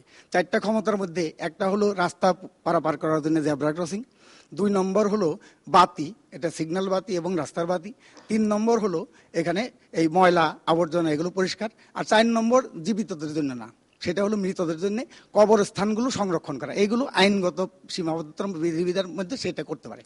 আর রাস্তার ব্যাপারে, রাস্তাটা কিন্তু 3টা প্রতিষ্ঠান আছে এখানে, রোডস অ্যান্ড হাইওয়ে আছে রাস্তা, রাজকের রাস্তায় সিটি কর্পোরেশন আছে, সবগুলো সিটি কর্পোরেশনের না। তাহলে সেই ক্ষেত্রে সব সমস্যাগুলো সমাধান করার ক্ষেত্রে মেয়র প্রতিশ্রুতি দিলেই এগুলো সবকিছু সমাধান করতে পারবে এটা না। রিক্সা কোথায় যাবে, হকাররা কোথায় যাবে, তাদের জীবিকা কোথায় হবে, এগুলো সবকিছু মিলিয়ে আপনারা জেনেই কিন্তু নির্বাচনী ইশতেহারে এইসব পয়েন্ট আপনারা রাখছেন। আপনাদের সকলের ইশতেহারে আমরা বলছি যে প্রয়োজনীয় উদ্যোগ নেওয়া হবে এবং এগুলোকে কিভাবে সমন্বিত করা যায় সেগুলো বিশেষজ্ঞদের পরামর্শের ভিত্তিতে, নাগরিক, বিশেষজ্ঞ, নগর পরিকল্পনাবিদ, তাদের মতামতের ভিত্তিতে আমরা ওই যে নগর সরকার, নগর কাউন্সিলের কথা বলেছি, যদি সেটা নাও হয় বেসরকারিভাবেও মেয়রের উদ্যোগে এইগুলো সমন্বয় করে পরামর্শ নিয়ে সেই উদ্যোগগুলো গ্রহণ করা হবে। বিশেষজ্ঞ, পরিকল্পনাবিদ, তাদের নিয়ে সিটি কর্পোরেশন উদ্যোগ নিয়ে তাদের মতামতের ভিত্তিতে পরিকল্পনা প্রণয়ন করে অগ্রসর হবে। সেই মতামতটা কি একদিন নিবে নাকি আপনারা একটা পার্মানেন্ট এরকম নাগরিক মাঝে মাঝে বসা হবে? এটা প্রতিনিয়তই বসা হবে, পরামর্শ সবার মতো, এবং সেইটা সরকারের কাছ থেকে এগুলো সিটি কর্পোরেশন মেয়র, এই কমিটিটা যাতে রেগুলার বসে সেটার জন্য কি ব্যবস্থা সেটা আয়োজন করা হবে। সিটি কর্পোরেশনের পক্ষ থেকে উদ্যোগ নেওয়া হবে বসার জন্য। সেগুলো সিটি কর্পোরেশন নাগরিক আন্দোলনকে পৃষ্ঠপোষকতা করে এই দাবিগুলো আদায় করার জন্য সরকারের কাছ থেকে সেই দাবি আদায়ের জন্য সচেতন করবে। শফিউল্লাহ আন্দোলন ভাই, এবার যানজট সবচেয়ে বড় সমস্যা। কিছু পদক্ষেপ নিলে এটা নিয়ন্ত্রণ করা সম্ভব। সিটি কর্পোরেশনের একার পক্ষে সম্ভব না এটা নিয়ন্ত্রণ করা। যোগাযোগ মন্ত্রণালয়, বিআরটিএ সবার সাথে সমন্বয় করে ঢাকা মেট্রোপলিটন পুলিশ, ট্রাফিক বিভাগ, তাদের সবাইকে একসাথে কিছু উদ্যোগ নিলে এটা নিয়ন্ত্রণ সম্ভব। যেমন রাস্তা প্রশস্তকরণ। ঢাকা শহরের বিশেষ করে দক্ষিণে অনেক রাস্তা একদম সরু। তো স্থানীয় যারা আছেন, যারা বাড়ির মালিক, তারা যদি একটু যানজটের কথা চিন্তা করে যদি 2 ফিট 2 ফিট করে ছেড়ে দেন, তাহলে রাস্তা কিন্তু অনেক বড় হয়ে যায়। এটা তাদের জন্য ভালো হবে। রাস্তা প্রশস্তকরণ করতে হবে, অবৈধ রিক্সা গাড়ি নিয়ন্ত্রণে আনতে হবে, একবারে উঠিয়ে ফেলা সম্ভব না। লাইসেন্সবিহীন যেসব গাড়ি আছে এগুলি নিয়ন্ত্রণে আনতে হবে। মানে আপনি যেভাবে বলছেন তাতে মনে হচ্ছে যে সরকার বা কোনো একটি প্রতিষ্ঠান তার করতে হবে, কিন্তু আপনি তো মেয়র নির্বাচিত হতে চান, করতে হবে, মানে কে করবে আসলে? আমি মেয়র হওয়ার পর এটা উদ্যোগ নিব, এটা সমন্বয় করে মনিটরিং টিম এটা উদ্যোগ নিবে হ্যাঁ, যে এটা কিভাবে করা যায়। তারপর যারা আমরা রাস্তা পারাপার হই, ফুট ওভার ব্রিজ থাকা সত্ত্বেও অনেকে নিচ দিয়ে চলাচল করে। এটা শুধু জনসচেতনতার অভাব। একটু যদি আমরা একটু খেয়াল করি, একটু যদি নিজেরা চিন্তা করি যে আমি যে একটু কষ্ট করে উপর দিয়ে যাই, তাহলে আমার জীবনটাও সেভ হবে বা যানজটের জন্য কিছুটা হইলেও সহায় হবে। ধন্যবাদ। অনেক ধন্যবাদ। আমরা মোহাম্মদ সাইফুদ্দিন। আমরা কিন্তু কোনো কিছুই বলিনি যে আমরা করে ফেলবো, আমরা বলেছি আমরা চেষ্টা করব। আমি ব্যক্তিগতভাবে যা কিছুই বলেছি, আমি বলেছি চেষ্টা করব। তার কারণ পৃথিবীর উন্নত দেশগুলোর দুই যে তাকান, ব্যাংকক আজ থেকে 35 বছর আগে ফ্লাইওভার শুরু করেছে। এখনো যদি আপনি ব্যাংককে যাবেন তাহলে প্রচন্ড যানজট সেখানে এখনো থাকে। তো স্বাভাবিকভাবেই রাতারাতি যানজট মুক্ত হবে না, আমরা চেষ্টা করতে পারি। যেমন ব্যাংককে তো স্কাই ট্রেন লাইন আরো প্রায় 7 বছর আগে শুরু হয়ে গেছে। আমাদের এখানে যদি স্কাই ট্রেন লাইন আমরা এখন চালু করতে পারি তাহলে যানজট অনেকটা মুক্ত হবে। রনি ভাই যেটা বলেছে আন্ডার পাস লাইন, যেটা মোচড়ে মোচড়ে আমাদের যে ট্রাফিক ইয়েটা, ওখানে কিন্তু প্রচন্ড যানজট তৈরি হয়। সেখানে যদি আমরা ওই মোচড়গুলোতে ওভার ফ্লাই করে দেই অল্প সংখ্যক, বা আন্ডারগ্রাউন্ড থেকে পৃথিবীর অনেক দেশে আছে যে আন্ডারগ্রাউন্ডে যদি ওই চৌরাস্তাগুলোতে যদি গাড়িকে থামতে না হয় তাহলে কিন্তু অনেকটা যানজট মুক্ত হবে। স্কাই ট্রেন লাইন করলে আপনার ঢাকা শহরে, এত ছোট শহরে পৃথিবীর কোথাও এত লোক থাকে না, এটা একটা অসম্ভব ব্যাপার। তো এখানে যদি আমরা স্কাই ট্রেন লাইন করতে পারি, আমি প্রথম গুরুত্ব দেব, যদি আমরা স্কাই ট্রেন লাইনের চেষ্টা করি তাহলে কিন্তু কুমিল্লা থেকে ঢাকায় 1 ঘন্টায় চলে আসবে। আমার প্রশ্ন যে স্কাই ট্রেন লাইন হলো আপনার যানজট দূর করার একটা বড় মানে পয়েন্ট এবং বড় ফোকাস। আপনি কি টাকার কথা ভেবেছেন? একটু টাকার ব্যাপারটা কোনো সমস্যা হবে না, এই জন্য সমস্যা হবে না, আমরা একটি ধনী দেশ আমার কাছে ব্যক্তিগত মনে হয়। তার কারণ লিবিয়ার কাছে তেল আছে, ওদের দেশের সরকার ট্যাক্স, খাজনা, পানির বিল, বিদ্যুৎ বিল নেয় না, উল্টো 5 লাখ 10 লাখ টাকা জনগণকে দেয়। আমার কাছে গ্যাস আছে।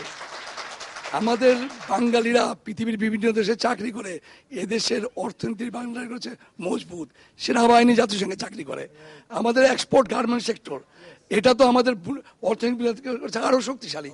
এক্সপোর্টের চামড়া, শাক সবজি, হ্যান্ডিক্রাফট, আজকে ফার্নিচার এক্সপোর্ট হচ্ছে, চাউল এক্সপোর্ট হচ্ছে। তো এই সব কিছু বর্তমান সরকারের অর্জন, এটা আমি স্বীকার করব, কিন্তু জনগণের অর্জন। যদি দুর্নীতিমুক্ত প্রশাসন থাকতো, সৎ সরকার থাকতো, সৎ সিটি কর্পোরেশন থাকতো, আমাদের কোনো সমস্যাই না, আমাদের নিজেদের অর্থে আমরা এগুলো করতে পারতাম। আমি ব্যক্তিগতভাবে প্রায় 1 কোটি টাকা প্রতি বছর ইনকাম ট্যাক্স দেই। প্রতি মাসে 10 লক্ষ টাকার উপরে গ্যাস বিল, যেহেতু আমার বাড়ি আছে, আমি বাড়ি ভাড়া দিই, তো সেখানে সরকারকে প্রতি মাসে 10 লক্ষ টাকার উপরে পানির বিল, গ্যাস বিল, বিদ্যুৎ বিল, ট্যাক্স খাজনা দিই। তাহলে আপনি চিন্তা করে দেখেন কত টাকা আমাদের ইনকাম শুধুমাত্র অসততার কারণেই। আপনার মতো যে বছরে যে 10 লক্ষ টাকা ইনকাম ট্যাক্স দেওয়ার মতন মানুষের সংখ্যা কিন্তু বাংলাদেশে খুবই কম। বহু আপনি চিন্তা করতে পারবেন। এখন আপনি টিভি দেখেন, টিভিতে আমি যে ধনী মানুষের অবস্থা দেখি, তাতে করে তাদের কাছে, আমার কাছে মনে হয় তাদের সামনে আমি খুবই নগণ্য মানুষ। আচ্ছা, যে ধনী লোকের যে ব্র্যান্ডের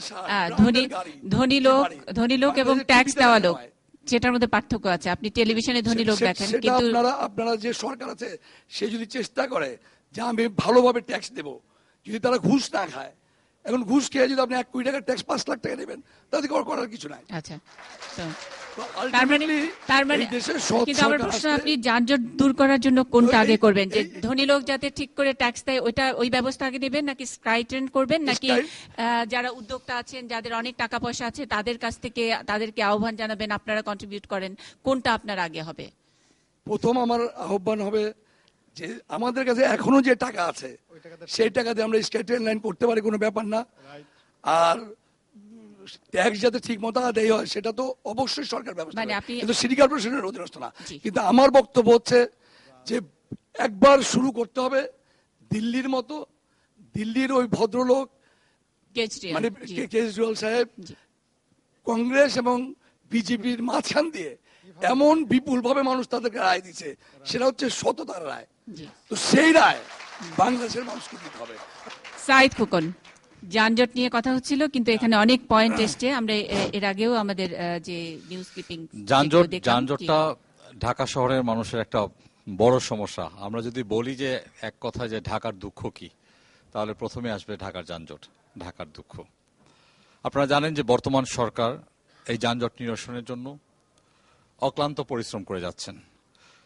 বর্তমান সরকার যে সমস্ত প্রকল্প ইতিমধ্যে বাস্তবায়িত করেছেন, তার মধ্যে আমার প্রাতঃপিতার নামে mayor Mohammad Hanif flyover, Banani flyover, Kuril flyover, এছাড়াও মৌচাক ফ্লাইওভার থেকে নিয়ে শুরু করে আরো বেশ কয়েকটি ফ্লাইওভার অনগোয়িং প্রসেসে রয়েছে। খুব অল্প সময়ের মধ্যে এটা সব শেষ হয়ে যাবে। এলিভেটেড এক্সপ্রেসওয়ের কাজ ইতিমধ্যে শুরু হয়ে গেছে, আর হয়তো 2 বছর কিংবা 2.5 বছরের মধ্যে সেটাও শেষ হয়ে যাবে। এই কাজগুলো হয়ে যাওয়ার পর ঢাকা শহরের যানজটটা কিছুটা হলেও লাঘব হবে, কিন্তু এটা একটা, আমি বলেছি যে একটা কন্টিনিউ প্রসেস।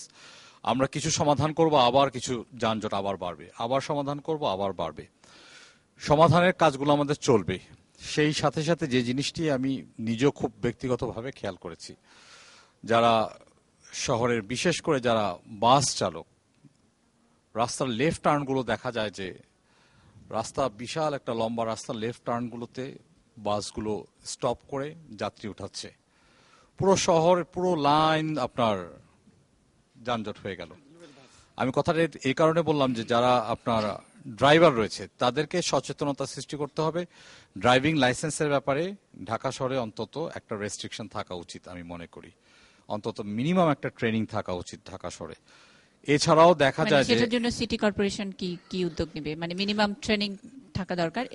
আমি জানি এটাও সিটি কর্পোরেশনের আওতাভুক্ত নয়। আওতাভুক্ত নয় একেবারে পুরোপুরি বললে হবে না, কারণ সিটি কর্পোরেশন যে রোড ট্যাক্সটা সেটা একটা মোটা দাগে আপনার বিআরটিএ থেকে নিয়ে নেয়, একটা সার্টেন অ্যামাউন্ট দিয়ে দেয়, বিআরটিএ বাকি কাজগুলো করে। তো সেখান থেকে যদি আমরা আবার ব্যাক করে নিয়ে আসতে পারি অথরিটিটা, সেটা সম্ভব। কিংবা সিটি কর্পোরেশন থেকে সেখানে ক্লজ দিয়ে দেওয়া সম্ভব যে আমাদের ট্রেড লাইসেন্স এবং আপনার বিআরটিএ যে সমস্ত কর্মকাণ্ড থাকবে, এই সার্টেন আপনার যে সমস্ত সাজেশন এগুলোকে মানতে হবে, না হলে আমরা শর্তটা দিয়ে দেওয়া যেতে পারে। এছাড়াও আপনার আমরা দেখি যে একটা পরিবারে এখন পেট্রোল অকটেনের প্রাইসটা বেশি, কিন্তু গ্যাস চালিত, আমাদের সিএনজি গ্যাস চালিত বেশিরভাগ আমাদের গাড়িগুলো। অনেক পরিবারই দেখা যায় যে একাধিক গাড়ি, এতগুলো গাড়িতে এট এ টাইম রাস্তায় না নেমে সেই জায়গাতে কন্ট্রোল করা যায় কিনা, গাড়ির রেজিস্ট্রেশনটা এটা কতখানি ভালো। ঢাকা শহরে কিন্তু এটা দেখা যায়, ঢাকা শহরে দেখা যায় যে ম্যাক্সিমাম দেখা যায় যে একটা গাড়িতে একজন করে যাচ্ছে।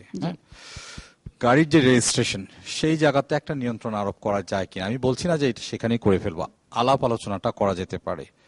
এছাড়া সাইকেল চালানোর যে বিষয়টা, পৃথিবীর বহু শহরে দেখেছি আমি, চায়নাতে দেখেছি, ইন্ডিয়াতে মোটরসাইকেলের বেশি, কিন্তু চায়নাতে আপনার প্রচুর পরিমাণে বাইসাইকেল ব্যবহার হয়। আমাদের এখানে বাইসাইকেলের আপনার জনপ্রিয়তা ইদানিংকালে আমরা দেখতে পাচ্ছি যে বেশ ভালো, কিন্তু আমাদের মেয়েরা কিন্তু বাইসাইকেল একেবারেই রাস্তাঘাটে চালায় না। তাদেরকে উৎসাহিত করা উচিত আমার মনে করি। মাল্টিপল প্রবলেম এখানে, যানজটের জন্য আমরা স্পেসিফিক বলবো যে এই জিনিসটা করে দিলে যানজট সরে যাবে এরকম না, এখানে মাল্টিপল প্রবলেম আছে। কনসালটেন্ট নিয়োগ করা যেতে পারে, সরকারের সঙ্গে সহযোগিতা করা যেতে পারে।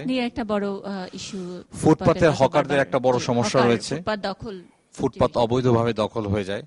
হকারদের রুটি রুজির একটা ব্যাপার আছে, একটা গরিব মানুষ আসলো বসলো, রুটি রুজির একটা বিষয় আছে, সেই সাথে সাথে সেখানে একটা অবস্ট্রাগল সৃষ্টি হয়ে গেল। দুটাকে একটা সমন্বয় করতে হবে যানজট নিরসনের জন্য। আমি যদি মেয়র হই, সেই তৌফিক যদি আল্লাহ রাব্বুল আলামিন আমাকে দেন, আমি প্রথম একটা কনসালটেন্ট নিয়োগ করব। তারা কি ধরনের পরামর্শ দেয় সেটা দেখে আমরা ধাপে ধাপে ধাপে ধাপে এগিয়ে যেতে চাই।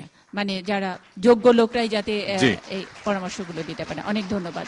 আমরা পরবর্তী ইস্যুতে যাব। পরবর্তী ইস্যু আমাদের হাতে যেটি আছে, খেলার মাঠ একটা বড় ইস্যু। খেলার মাঠ নিয়ে এখানে উপস্থিত যারা আছেন তাদের প্রশ্ন আছে কিনা? আমি এহসান, ঢাকা বিশ্ববিদ্যালয়ের অমর একুশ হলের একজন শিক্ষার্থী। আমার যে কোয়েশ্চনটা সেটা হচ্ছে, আমরা জানি একটা আদর্শ নগরের জন্য 25% উন্মুক্ত জায়গা দরকার বা এত % উন্মুক্ত জায়গা থাকে। এখন আমাদের ঢাকা নগরের ক্ষেত্রে সেটা হচ্ছে মাত্র 5%, এবং ওইখানে হচ্ছে 0.9% হচ্ছে উদ্যান এবং 0.4% হচ্ছে খেলার মাঠ। এখন আমার কোয়েশ্চনটা হচ্ছে যে উদ্যানগুলো এবং খেলার মাঠগুলো আছে এবং এদের বেশিরভাগগুলো হচ্ছে দখলে, এবং ওইখানে ছিন্ন মূলদের আনাগোনা থাকে প্রায়, এবং পর্যাপ্ত নিরাপত্তার অভাব। ওইখান থেকে ছিন্ন মূলদের বিতরণ করে এবং তাদের জন্য কোনো আবাসনের ব্যবস্থা, এবং ওই জায়গায় মাদকের যে রমরমা থাকে ওই ব্যবসাটা নির্মূল করা, এবং ওইসব খেলার মাঠে পর্যাপ্ত পরিমাণ নিরাপত্তা ব্যবস্থা করে নাগরিকদের নির্মল বিনোদনের ব্যবস্থা করার জন্য আমাদের এই মেয়র প্রার্থী সুনির্দিষ্ট কোনো পদক্ষেপ নেবেন কিনা? অনেক ধন্যবাদ প্রশ্নের জন্য। খেলার মাঠ আমাদের ঢাকা দক্ষিণ সিটি কর্পোরেশনের খেলার মাঠ যেটা রয়েছে প্রায় 57টি খেলার মাঠ। আমি ঢাকা শহরের বিভিন্ন জায়গায় এ প্রান্ত থেকে সে প্রান্তে গিয়েছি, বিভিন্ন ছোট ছোট বৈঠক করেছি, মানুষের সঙ্গে মত বিনিময় করেছি। আমি দেখেছি যে এই 57টি খেলার মাঠের মধ্যে মাত্র 13টি উন্মুক্ত রয়েছে, বাকি সবগুলো অবৈধ দখল, ব্যবহারের অনুপযোগী, বিভিন্ন রকমের ভাসমান মানুষের।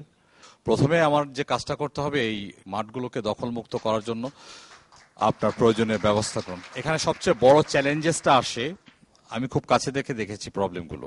ইভিকশন করতে গেলে প্রবলেমটা, ইভিকশন যখনই সিটি কর্পোরেশন করতে যায় ছোট্ট একটা রিট করে দেয়, একটা মামলা ঠুকে দিল, এই ইভিকশন কিন্তু বন্ধ হয়ে গেল। 5 বছর, 7 বছর, 10 বছর, তারপর থেকে শুরু হইলই আপনার অবৈধ যে দখল। এটার বাইরে আরো একটি ইস্যু আছে, যখন নাকি মানে ক্ষমতাসীন দলের কিছু সংগঠন, ছাত্র সংগঠন, সহযোগী সংগঠন, তাদের কিছু প্রভাব থাকে এবং সেটার কারণে যারা ক্ষমতাসীন দলের সাপোর্ট নিয়ে যারা এরকম ধরেন দল তো আপনার দলের কর্মী থাকতে পারে, রাজনৈতিক দলের কর্মী থাকতে পারে, এটা আমি অস্বীকার করি না, কিন্তু বিষয়টা হচ্ছে যে অবৈধ দখল কে করলো সেটা তো সেকেন্ডারি, বিষয়টা হচ্ছে যে অবৈধ দখল। এবং অবৈধ দখলের মূল দখলমুক্ত করতে গেলে কিন্তু এই ধরনের প্রেসার চাপের মুখে অনেক সময় আপনারা যারা দায়িত্বে থাকেন বা যারা দায়িত্বে আছেন তারা নানাভাবে কম্প্রোমাইজ করতে হয়, সেটাও একটা বড় ইস্যু। সেই কম্প্রোমাইজ সাইদ খোকনের সাথে হবে না, সাইদ খোকনের সাথে সেই কম্প্রোমাইজ হবে না, it is for sure and guaranteed. আমরা এটা অন রেকর্ড, এটা তো রেকর্ড এবং গোটা দেশ দেখছে বাংলাদেশে সাইদ খোকনের সাথে হবে না। I can assure you, I can guarantee you. যেটাকে আপনি কি আরো একটু স্পেসিফিক বলবেন? আমরা একটু ভাষা বললাম আর কি, আপনি যদি আরেকটু স্পেসিফিক বলেন যে দখলমুক্ত করার জন্য যদি ক্ষমতাসীন ছাত্রলীগ, যুবলীগ ইত্যাদি বিভিন্ন লীগ এসে আপনাদেরকে প্রভাব বিস্তার করার চেষ্টা করে, মেয়রের উপরে এক ধরনের প্রভাব খাটায় এবং সরকারি যন্ত্র, সরকারি ব্যবস্থাপনা তারা ইউজ করার চেষ্টা করে, সাইদ খোকনের পরিকল্পনা, সাইদ খোকনের খুব ভালো করে জানে যে ছাত্রলীগ নামধারী এবং ছাত্র লীগের যে ছেলে, এটার মধ্যে একটা বিস্তর পার্থক্য রয়েছে, বিস্তর পার্থক্য। ছাত্রলীগকে ব্যবহার করে কিছু ছেলে করতে পারে, ছাত্রলীগের ছেলেরা এটা করে না। যুবলীগ এবং যুবলীগের নামধারী একেবারেই ভিন্ন। আমি আমার পারিবারিক আবহাওয়ার মাধ্যমে আমি ছোটবেলা থেকে দেখে আসছি কারা আপনার দল করে এবং কারা দলকে ব্যবহার করে। আমি আপনাদেরকে কথা দিচ্ছি, মানে আপনার কাছে কি হোমওয়ার্কটা আছে যে কারা দল করে এবং দলকে ব্যবহার করে? সেই হোমওয়ার্কটা আপনি স্পেসিফিক চেনেন, একেবারে স্পেসিফিক চিনি, I know them very well. আপনি কি মনে করেন না যে এখনকার যে অবস্থা, যে এই সরকারের অনেক কিছু ভালো অর্জন আছে, কিন্তু যারা দলকে ব্যবহার করে তাদের কারণে সরকারের অর্জন নষ্ট হচ্ছে? আপনাদের মতো অনেক প্রার্থী মুখোমুখি হচ্ছেন নানা রকমের প্রশ্নের, তাহলে আপনি দলের সমর্থক একজন, আপনি কেন এই হোমওয়ার্কটা কখনো প্লেস করছেন না যে সর্বোচ্চ পর্যায়ে যথেষ্ট পরিমাণে চেষ্টা করছেন জননেত্রী শেখ হাসিনা? আপনারা তার বক্তব্যতে বারবার দেখবেন। অনুষ্ঠানের এই পর্যায়ে আমরা একটা বিরতিতে যাব, আবারও আপনার কাছে ফিরবো। প্রিয় দর্শক, একটা ছোট্ট বিরতির পর আবারও ফিরছি এই আয়োজনে, থাকুন এটি নিউজের সঙ্গে।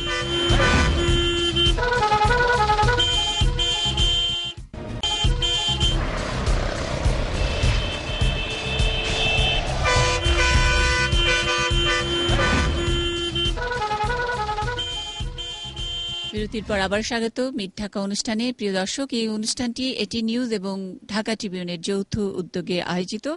এখানে ঢাকার দক্ষিণের যে 6 জন মেয়র প্রার্থী তারা কথা বলছিলেন, আমরা আবারও ফিরছি তাদের কাছে। গোলাম আলা রনির কাছে যাচ্ছি যে খেলার মাঠ নিয়ে আমাদের প্রশ্ন ছিল, খেলার মাঠ, মুক্ত উদ্যান নিয়ে আগামীর মেয়ররা কি ভাবছেন, কি করবেন, রূপরেখা। খেলার মাঠ নিয়ে দুটো বিষয় আছে, একটা হলো আইনগত বিষয়, একটা হলো বেআইনি বিষয়। আইনগত বিষয়টা সিটি কর্পোরেশনের পক্ষে, অর্থাৎ এই মাঠগুলো সিটি কর্পোরেশন ওন করে এবং এটি দখলমুক্ত করার জন্য তার যা যা করার দরকার সমস্ত ক্ষমতায় সিটি কর্পোরেশনের রয়েছে। অ্যাজ এ মেয়র হিসেবে আমার প্রথম দায়িত্ব হবে এই সিটি কর্পোরেশনের যে অন্তর্নিহিত ক্ষমতাগুলো এগুলো প্রয়োগ করে এই দখলমুক্ত করা। নাম্বার 2 হলো এটার এগেইনস্টে কিছু বেআইনি কর্মকাণ্ড আছে। এখন সেই বেআইনি কর্মকাণ্ড আপনার এটা ছাত্রলীগ, যুবলীগ, ছাত্রদল বা ছাত্র যুবদল নয়, আমি মনে করি এই বেআইনি কর্মকাণ্ড যারা করে তাদের মধ্যে একটা অপরাধ প্রবৃত্তি কাজ করে। যারা অপরাধ করে তারা প্রত্যেকটি ভীত সন্ত্রস্ত থাকে। তাদের এই ভীতুর যে মন মানসিকতা নিয়ে একজন মেয়র যদি তার সেই অন্তর্নিহিত ক্ষমতা এবং তার মেশিনারি সহকারে সে যদি নিজে সেখানে মাঠে দাঁড়িয়ে থাকে, আমার কাছে মনে হচ্ছে না সে কোনো অপরাধে সেখানে দাঁড়িয়ে থাকতে পারবে। শুধু তার একটা মেয়রের ইচ্ছা শক্তি দরকার। আমি মনে করি আমার ইচ্ছা শক্তি আছে, আমি সেটা করতে পারবো ইনশাল্লাহ। এবং আরো একটা ব্যাপার হলো কি, যে আজ ছাত্রলীগের কথা বলা হচ্ছে, আমার কাছে মনে হচ্ছে যেই সমস্ত ছাত্রলীগ নামধারী এই সমস্ত অপকর্মের সাথে জড়িত, ছাত্রলীগ কিন্তু বেসিক্যালি তাদেরকে ওন করে না, এবং এই কাজ যদি কোনো মেয়র প্রার্থী করতে যায় তাহলে ছাত্রলীগের পুরো শক্তিটা অফিসিয়ালি, সে মনে মনে যতই রাগ করুক না কেন, অফিসিয়ালি মেয়রের সাথে থাকতে বাধ্য, এরকম থাকবে। আমি ঠিক যারা মূল ব্যাপার হলো যে কখনোই আপনার একটা এক্সিস্টিং পাওয়ারকে অ্যাভয়েড করে কাজ করা যায় না।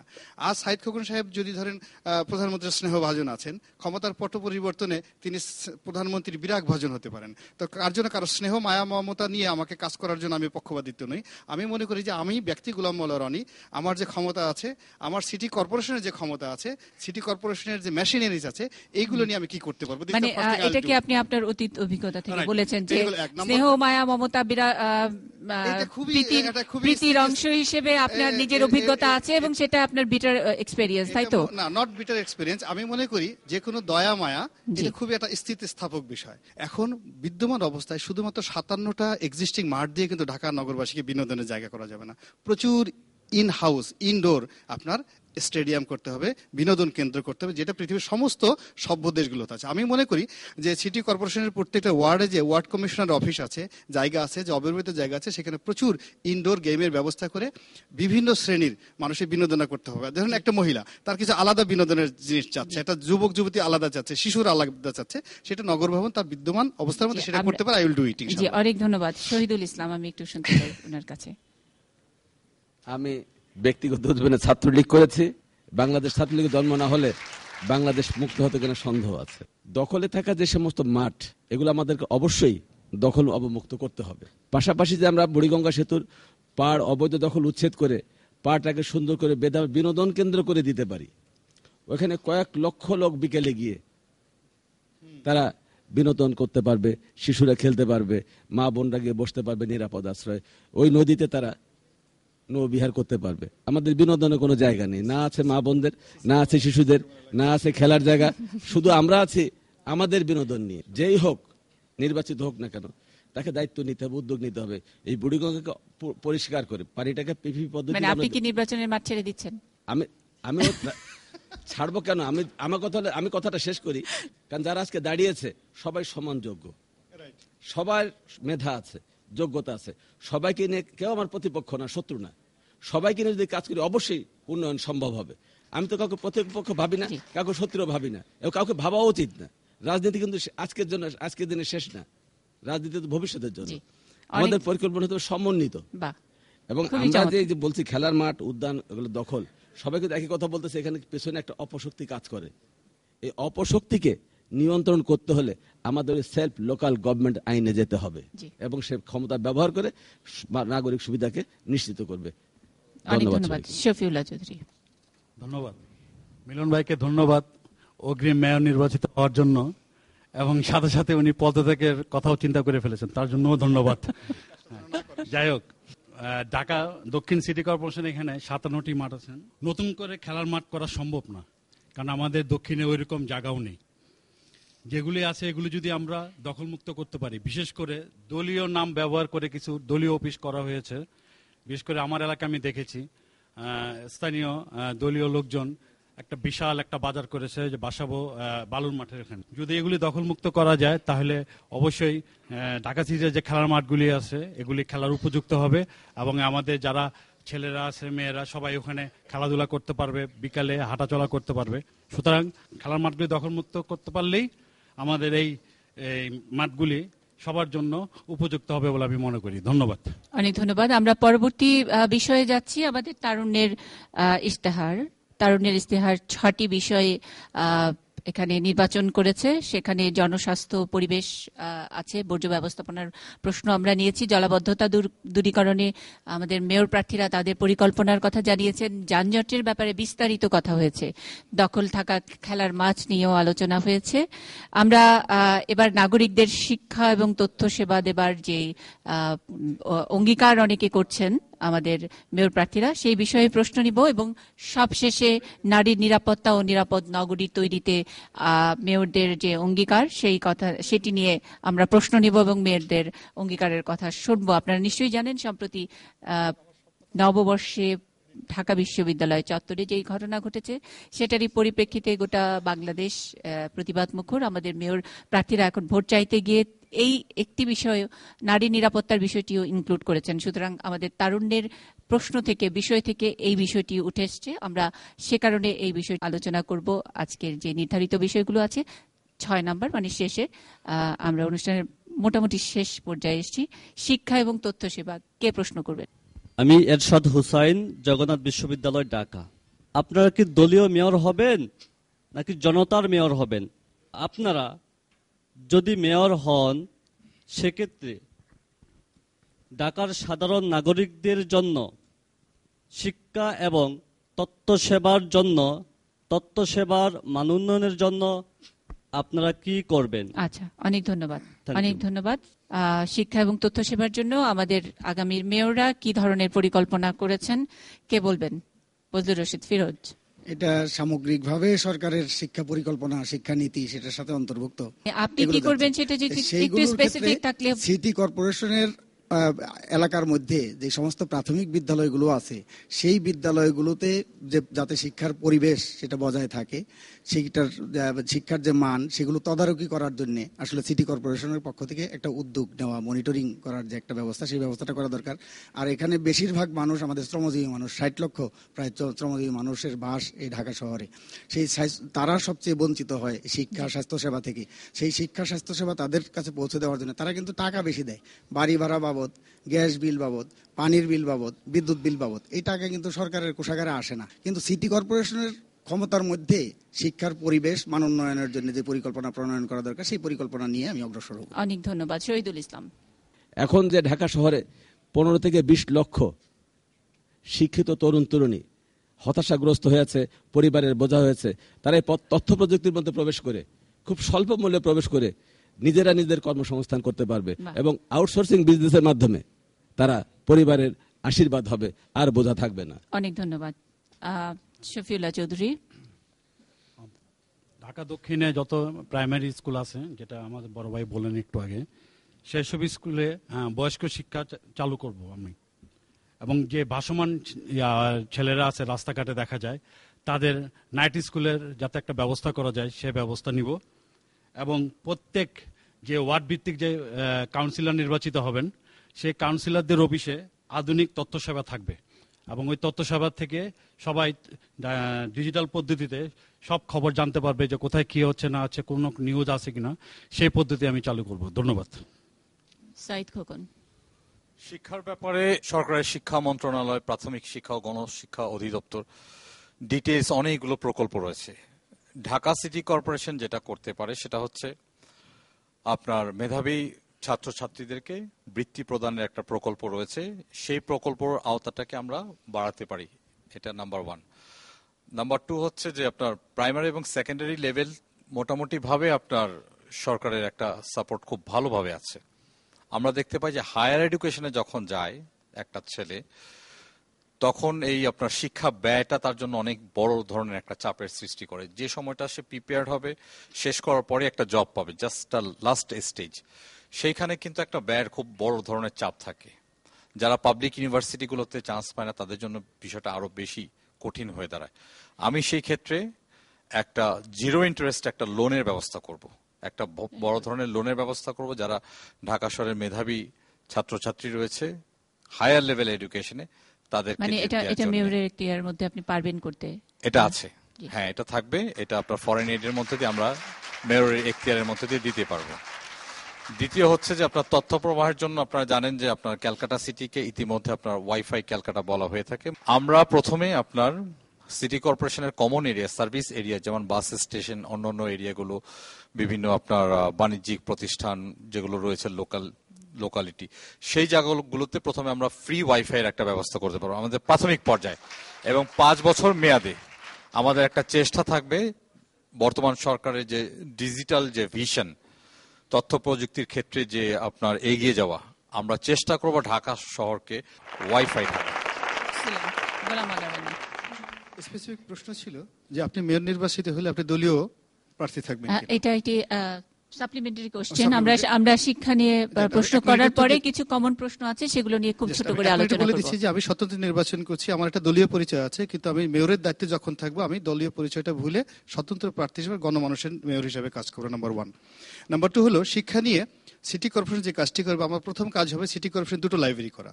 একটা হলো একটা সেন্ট্রাল লাইব্রেরি করা, আর একটা হলো একটা ডিজিটাল লাইব্রেরি করা। এরপরে সিটি কর্পোরেশনের কিছু কিছু জায়গা থাকবে, বিশেষ করে মার্কেট প্লেসগুলো এবং সিটি কর্পোরেশনের যে কমন যে পাবলিক প্লেসগুলো আছে, যেখানে প্রচুর জনসমাগম হয় এবং শিক্ষিত জনের সমাগম হয়, সেই জায়গাটুকে খুব কম খরচে wifi zone, free wifi zone করা। এরপর আরেকটা হলো যে সিটি কর্পোরেশনের ডিবেটিং ক্লাব করা। আমাদের একটা সময় ঢাকা বিশ্ববিদ্যালয় থেকে সারা বাংলাদেশে কিন্তু অসংখ্য ডিবেটিং ক্লাব ছিল, অনেক মেধাবী তরুণ সেখান থেকে বের হয়ে আসছে।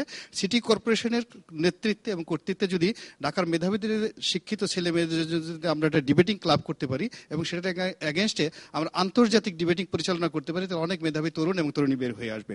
এবং সবার শেষে আমরা প্রফেসর এমিরেটসের মতো কিছু পদ এবং পদবি, 3-4টা পদ পদবি সৃষ্টি করতে পারি, নারীদের মধ্যে থেকে একজন, পুরুষদের মধ্যে থেকে একজন, যারা এই শিক্ষা ক্ষেত্রে ব্র্যান্ড অ্যাম্বাসেডর হিসেবে কাজ করবেন। যেমন এই মুহূর্তে যদি ধরুন আমি ডক্টর আব্দুল আবু সাইদের মতো মানুষ ঢাকা সিটি কর্পোরেশনের শিক্ষার ক্ষেত্রে ব্র্যান্ড অ্যাম্বাসেডর হিসেবে কাজ করেন, এবং উনি যদি বিভিন্ন শিক্ষা প্রতিষ্ঠানে যান এবং সেখানে সিটি কর্পোরেশনের কর্তৃত্ব, কাজের পরিধি এবং শিক্ষার বিষয় নিয়ে আলোচনা করেন, অনেক তরুণ এবং তরুণী উদ্বুদ্ধ হবেন। ঠিক এই কাজগুলো আমি পজিটিভ করতে আগ্রহী। অনেক ধন্যবাদ। সাইফুদ্দিন চৌধুরী। 2টা সিটি কর্পোরেশনের মধ্যে উত্তর কিন্তু ধনী সিটি কর্পোরেশন, তাদের আয় অনেক। আর আমাদের দক্ষিণের সিটি কর্পোরেশন, আমি যেটুকু খবর নিয়েছি, আপনি যে ধনী মানুষের চিত্রের কথা বলছেন ওগুলো সব উত্তরের দিকে না? উত্তরে। এখানে কিন্তু আমাদের অলরেডি একটা সেক্টরে প্রায় 250 কোটি টাকা আমরা দেনায় আছি। তো আমাদেরকে করতে হবে নতুন আয়ের খাত বের করতে হবে। এবং আমি আমার ইস্তেহারে বলেছি যে সিটি কর্পোরেশনে আমি যদি মেয়র নির্বাচিত হই তাহলে আমি ট্যাক্স বাড়াবো না। তো নতুন আয়ের খাত নির্মাণ করে আমি চেষ্টা করব, যেহেতু আমাদের যে সমাজ ব্যবস্থা, এই সমাজ ব্যবস্থায় আমাদের সচেতনতার প্রয়োজন। আর আমি যদি মেয়র হই তাহলে আমি জনতার মেয়র হব, এটা আমি ইস্তেহারে বলেছি। আমি কোনো দলের মেয়র হব না, এবং আমি প্রতিনিয়ত নিজে কাজ তদারক করব। আমি অতীতে দেখেছি অনেক মেয়রকে যে তারা কিন্তু রাস্তায় দাঁড়িয়ে এগুলো তদারক করতো। দেখা গেছে হয়তো অনেক সময় প্রথম গেছে, টিভিতে দেখিয়েছে, পরে আবার দেখা গেছে যে হয়তো যায় না। কিন্তু আমি কিন্তু যদি 5 বছরের জন্য নির্বাচিত হই আর 5 বছর যদি আমি থাকতে পারি, তাহলে আমার জনতা আমাকে সবসময় তাদের মাঝে পাবে। আমি বিভিন্ন জায়গায় কমপ্লেন বক্স দেব।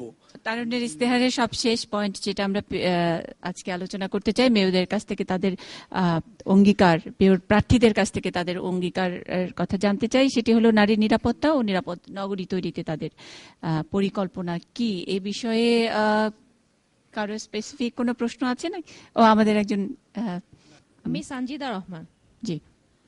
আমরা যখন এই তারুণ্যের ইস্তেহারটা তৈরি করেছি তখন মানে নারী নিরাপত্তা নিয়ে হয়তো আমরা এটা করিনি, বাট আমরা দেখলাম কিছুদিন আগে যে নববর্ষ বরণে এই সমস্যাটা হয়েছে।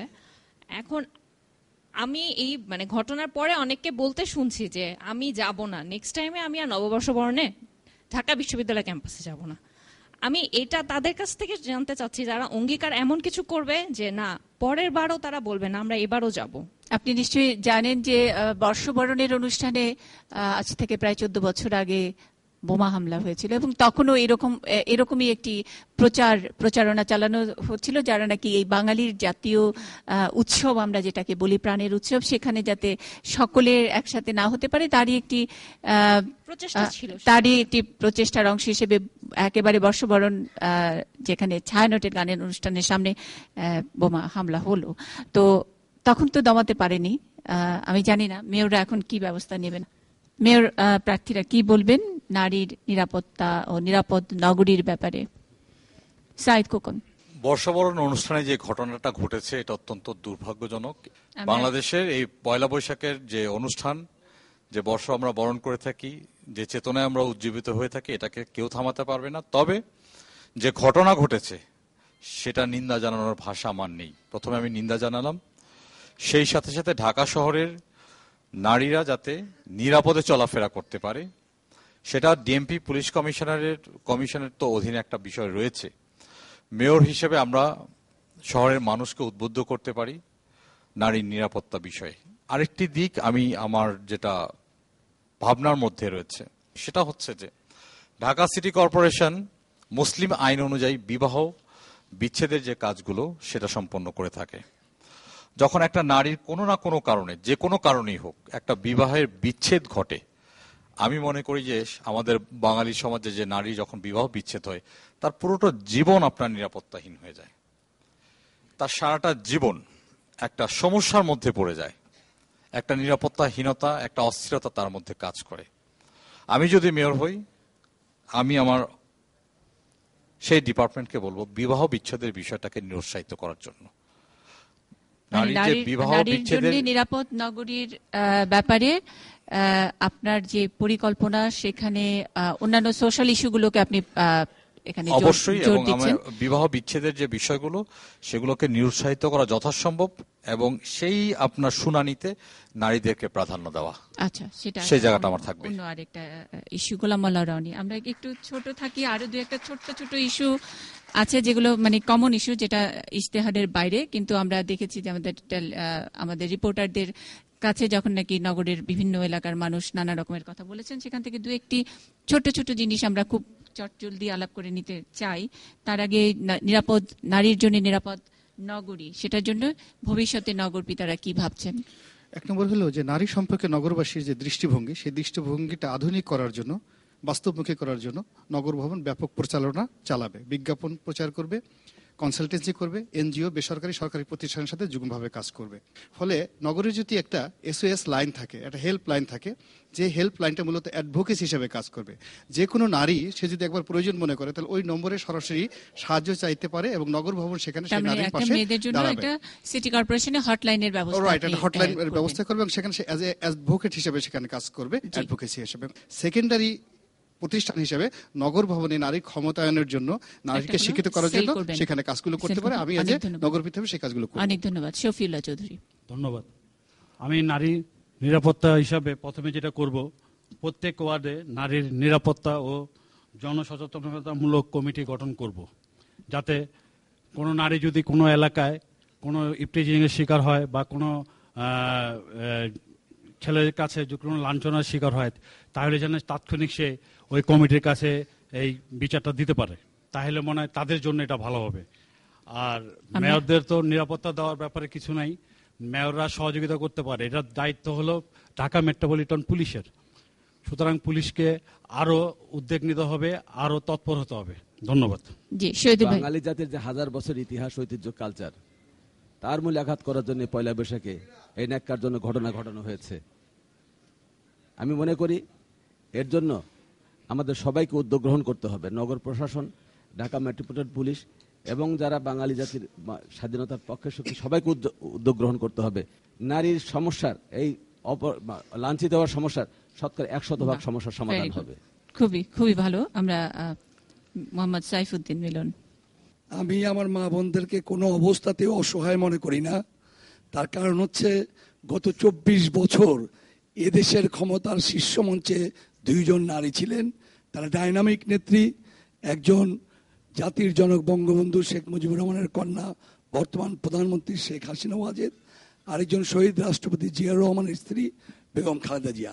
তারা যার মাথায় হাত দেবে সে হবে পরদিন ডাইনামিক নেতা। সেটা সাধারণ মানুষ হোক, সেটা যে কোনো লোক হোক। তাহলে নারী অসহায় কোথায়? নারী অসহায় না। নিরাপদের যে ব্যাপার, শুধু নারী নয়, আমি পুরুষেরও নিরাপত্তার ব্যবস্থা করব। তার কারণ হচ্ছে নারীদের নিরাপত্তা মাঝে মাঝে সমস্যা হয়, আর আমরা যারা পুরুষ তারা প্রতিনিয়ত শত শত পুরুষ, প্রতিদিন আপনি পত্রিকা খুলেন, শত শত পুরুষ প্রতিদিন চাকুর পার খাচ্ছে, কারো পকেট মেরে দিচ্ছে, কাউকে নির্যাতন করছে, গুম করে দেওয়া হচ্ছে, হত্যা করা হচ্ছে, পেট্রোল বোমা মারা হচ্ছে, শত শত, হিসাব নাই। তো নারী এবং পুরুষ উভয়ের নিরাপত্তার জন্য আমি শতভাগ চেষ্টা করব আমার শক্তি দিয়ে প্রশাসনকে বাধ্য করানো, যাতে করে আমাদের দেশের পুরুষ এবং নারী উভয়কে নিরাপত্তা দেওয়া হয়। ধন্যবাদ। নারীর বজলুর রশিদ ফিরোজ। এখানে বর্ষবরণে বস্ত্রহরণের ঘটনা, এই ঘটনার আমি তীব্র নিন্দা জানাই, সাথে সাথে প্রতিবাদ জানাই। সভ্যতা এটা নারী সভ্যতা এবং পুরুষ সভ্যতা না, সভ্যতা মানেই হলো যে নারী পুরুষের মিলিত সভ্যতা। সেজন্যই নারীদের এখানে এই যেই সমাজে নারীরা যতটা নিরাপদ, সেই সমাজটাকে তত বেশি সভ্য সমাজ হিসেবে পরিগণিত হয়, এবং সকল মানুষকে এগিয়ে আসার জন্য, প্রতিরোধের শক্তি গড়ে তোলার জন্য আহ্বান জানাবো, সেই ব্যাপারে সচেতন করব। এক্সেলেন্ট, খুবই চমৎকার। আমরা আমাদের যে নির্ধারিত বিষয়, সেই নির্ধারিত বিষয়ে আমরা শুনলাম তারুণের ইস্তিহারে যে কটি বিষয় আমরা ঠিক করেছিলাম। 15 থেকে 30 সেকেন্ডের মধ্যে শুধু আপনারা বলবেন কেন ঢাকা দক্ষিণবাসী ভোটাররা আপনাদেরকে ভোট দিবেন। আমি একে একে শুরু করতে চাই। বজলুর রশিদ ফিরোজ ভাইয়ের থেকে শুরু করতে চাই। নাগরিকদের প্রতিটি সমস্যায় আমি রেসপন্স করেছি আমার সাধ্য অনুযায়ী, সীমিত সাধ্য অনুযায়ী। সেই জন্য এই প্রতিষ্ঠানে যদি নির্বাচিত হতে পারি, তাহলে এই প্রাতিষ্ঠানিক ক্ষমতাটা কাজে লাগিয়ে সেই সেবার যে পরিধি, সেটাকে আরো বিস্তৃত করতে পারবো। সেই প্রতিশ্রুতির কারণে সেই কেন আপনাকে ভোট দিবে শহীদুল ইসলাম, কেন আপনাকে ভোট দিবে? আগামীতে যদি নির্বাচিত হতে পারি, যত সমস্যা, বড় বড় সমস্যাকে সমাধানের জন্য উদ্যোগ গ্রহণ করব এবং সবাইকে নিয়ে এই সমস্যা সমাধান করব। একটি কারণ কেন আপনাকে ভোট দিবে। যে কয়জন মেয়র প্রার্থী আছে সবচেয়ে ছোট আমি, সুতরাং সবাই তরুণ প্রজন্ম খুঁজে, তরুণ প্রজন্ম বেশি কাজ করতে পারবে, সেজন্য আমি মনে করি দক্ষিণ সিটির বাসী আমাকে অবশ্যই ভোট দিবে। ধন্যবাদ। সাইদ খোকন।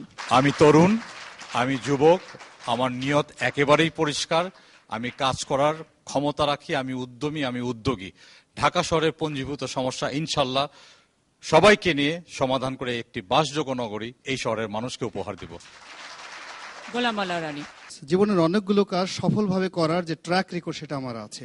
একজন ভালো ছাত্র হওয়ার, একজন ভালো ব্যবসায়ী হওয়ার, ভালো রাজনীতিবিদ হওয়ার, এবং নিজেকে ট্রান্সপারেন্ট হিসেবে এবং কাজ করার জন্য যে সাহস এবং শক্তি দরকার, সেটা আমি গত 60টি বছর জাতির কাছে প্রমাণ করেছি। ফলে নগরবাসীর নেতৃত্ব দেওয়ার মতো যে অন্তর্নিহিত গুণাবলী আল্লাহ রাব্বুল আলামিন আমাকে দিয়েছে, এবং সেটার প্রতি নির্ভর করে আমি আশা করি জনগণ আমাকে বিজয়ী করবে ইনশাআল্লাহ। সাইফুদ্দিন। জনগণ আমাকে ভোট দিয়ে নির্বাচিত করবে, তার কারণ 32 বছর আগে আমি রাজনীতির মঞ্চে এসেছিলাম মানব সেবা এবং মানব কল্যাণের জন্য। এই শহরের মানুষ গত 32 বছর আমাকে দেখেছে। আমি নতুন কোনো মানুষ নই, সবাই আমাকে চেনে জানে। একজন সৎ দানশীল ব্যক্তি হিসাবে আমি বিশ্বাস করি আমার সততা এবং আমার মানব সেবার জন্যই মানুষ আমাকে ভোট দেবে। অনেক ধন্যবাদ, অনেক ধন্যবাদ। ধন্যবাদ দর্শক, আপনারা যারা টেলিভিশন সেটে দেখছেন এবং যারা আমাদের এই অডিটোরিয়ামে উপস্থিত আছেন। আমরা আজকে আমাদের 6 মেয়র প্রার্থীকে পেয়েছি ঢাকা দক্ষিণ থেকে, এবং তারা লম্বা সময় আমাদের সঙ্গে থাকলেন, তাদের এই ঢাকা দক্ষিণ নিয়ে তাদের নানান পরিকল্পনার কথা বললেন, ভোট চাইলেন আপনাদের কাছে। আমরা তাদের সকলের প্রতি আমাদের শুভকামনা থাকলো। আশা করি সকলে একটা জোরে হাততালি দিয়ে তাদেরকে অভিনন্দিত করবেন।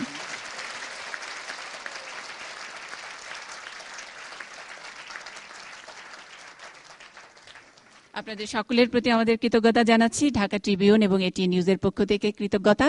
দেখা হবে আবারও হয়তো কখনো বিজয়ীর বেশে এটিএন নিউজের স্টুডিওতে অথবা ঢাকা ট্রিবিউনের অফিসে। আমরা হয়তো তখন 6 জনকে একসঙ্গে পাবো না, কিন্তু 6 জন একসঙ্গে যদি কাজ করেন নিশ্চয়ই আপনারা থাকবেন আমাদের সঙ্গে। যারা আছেন সকলের প্রতি আবারও কৃতজ্ঞতা জানিয়ে আমরা আমাদের আজকের অনুষ্ঠান শেষ করছি। দেখা হবে আগামী দিন আবারও আরো 6 জন অতিথি নিয়ে। ভালো থাকবেন সেই পর্যন্ত।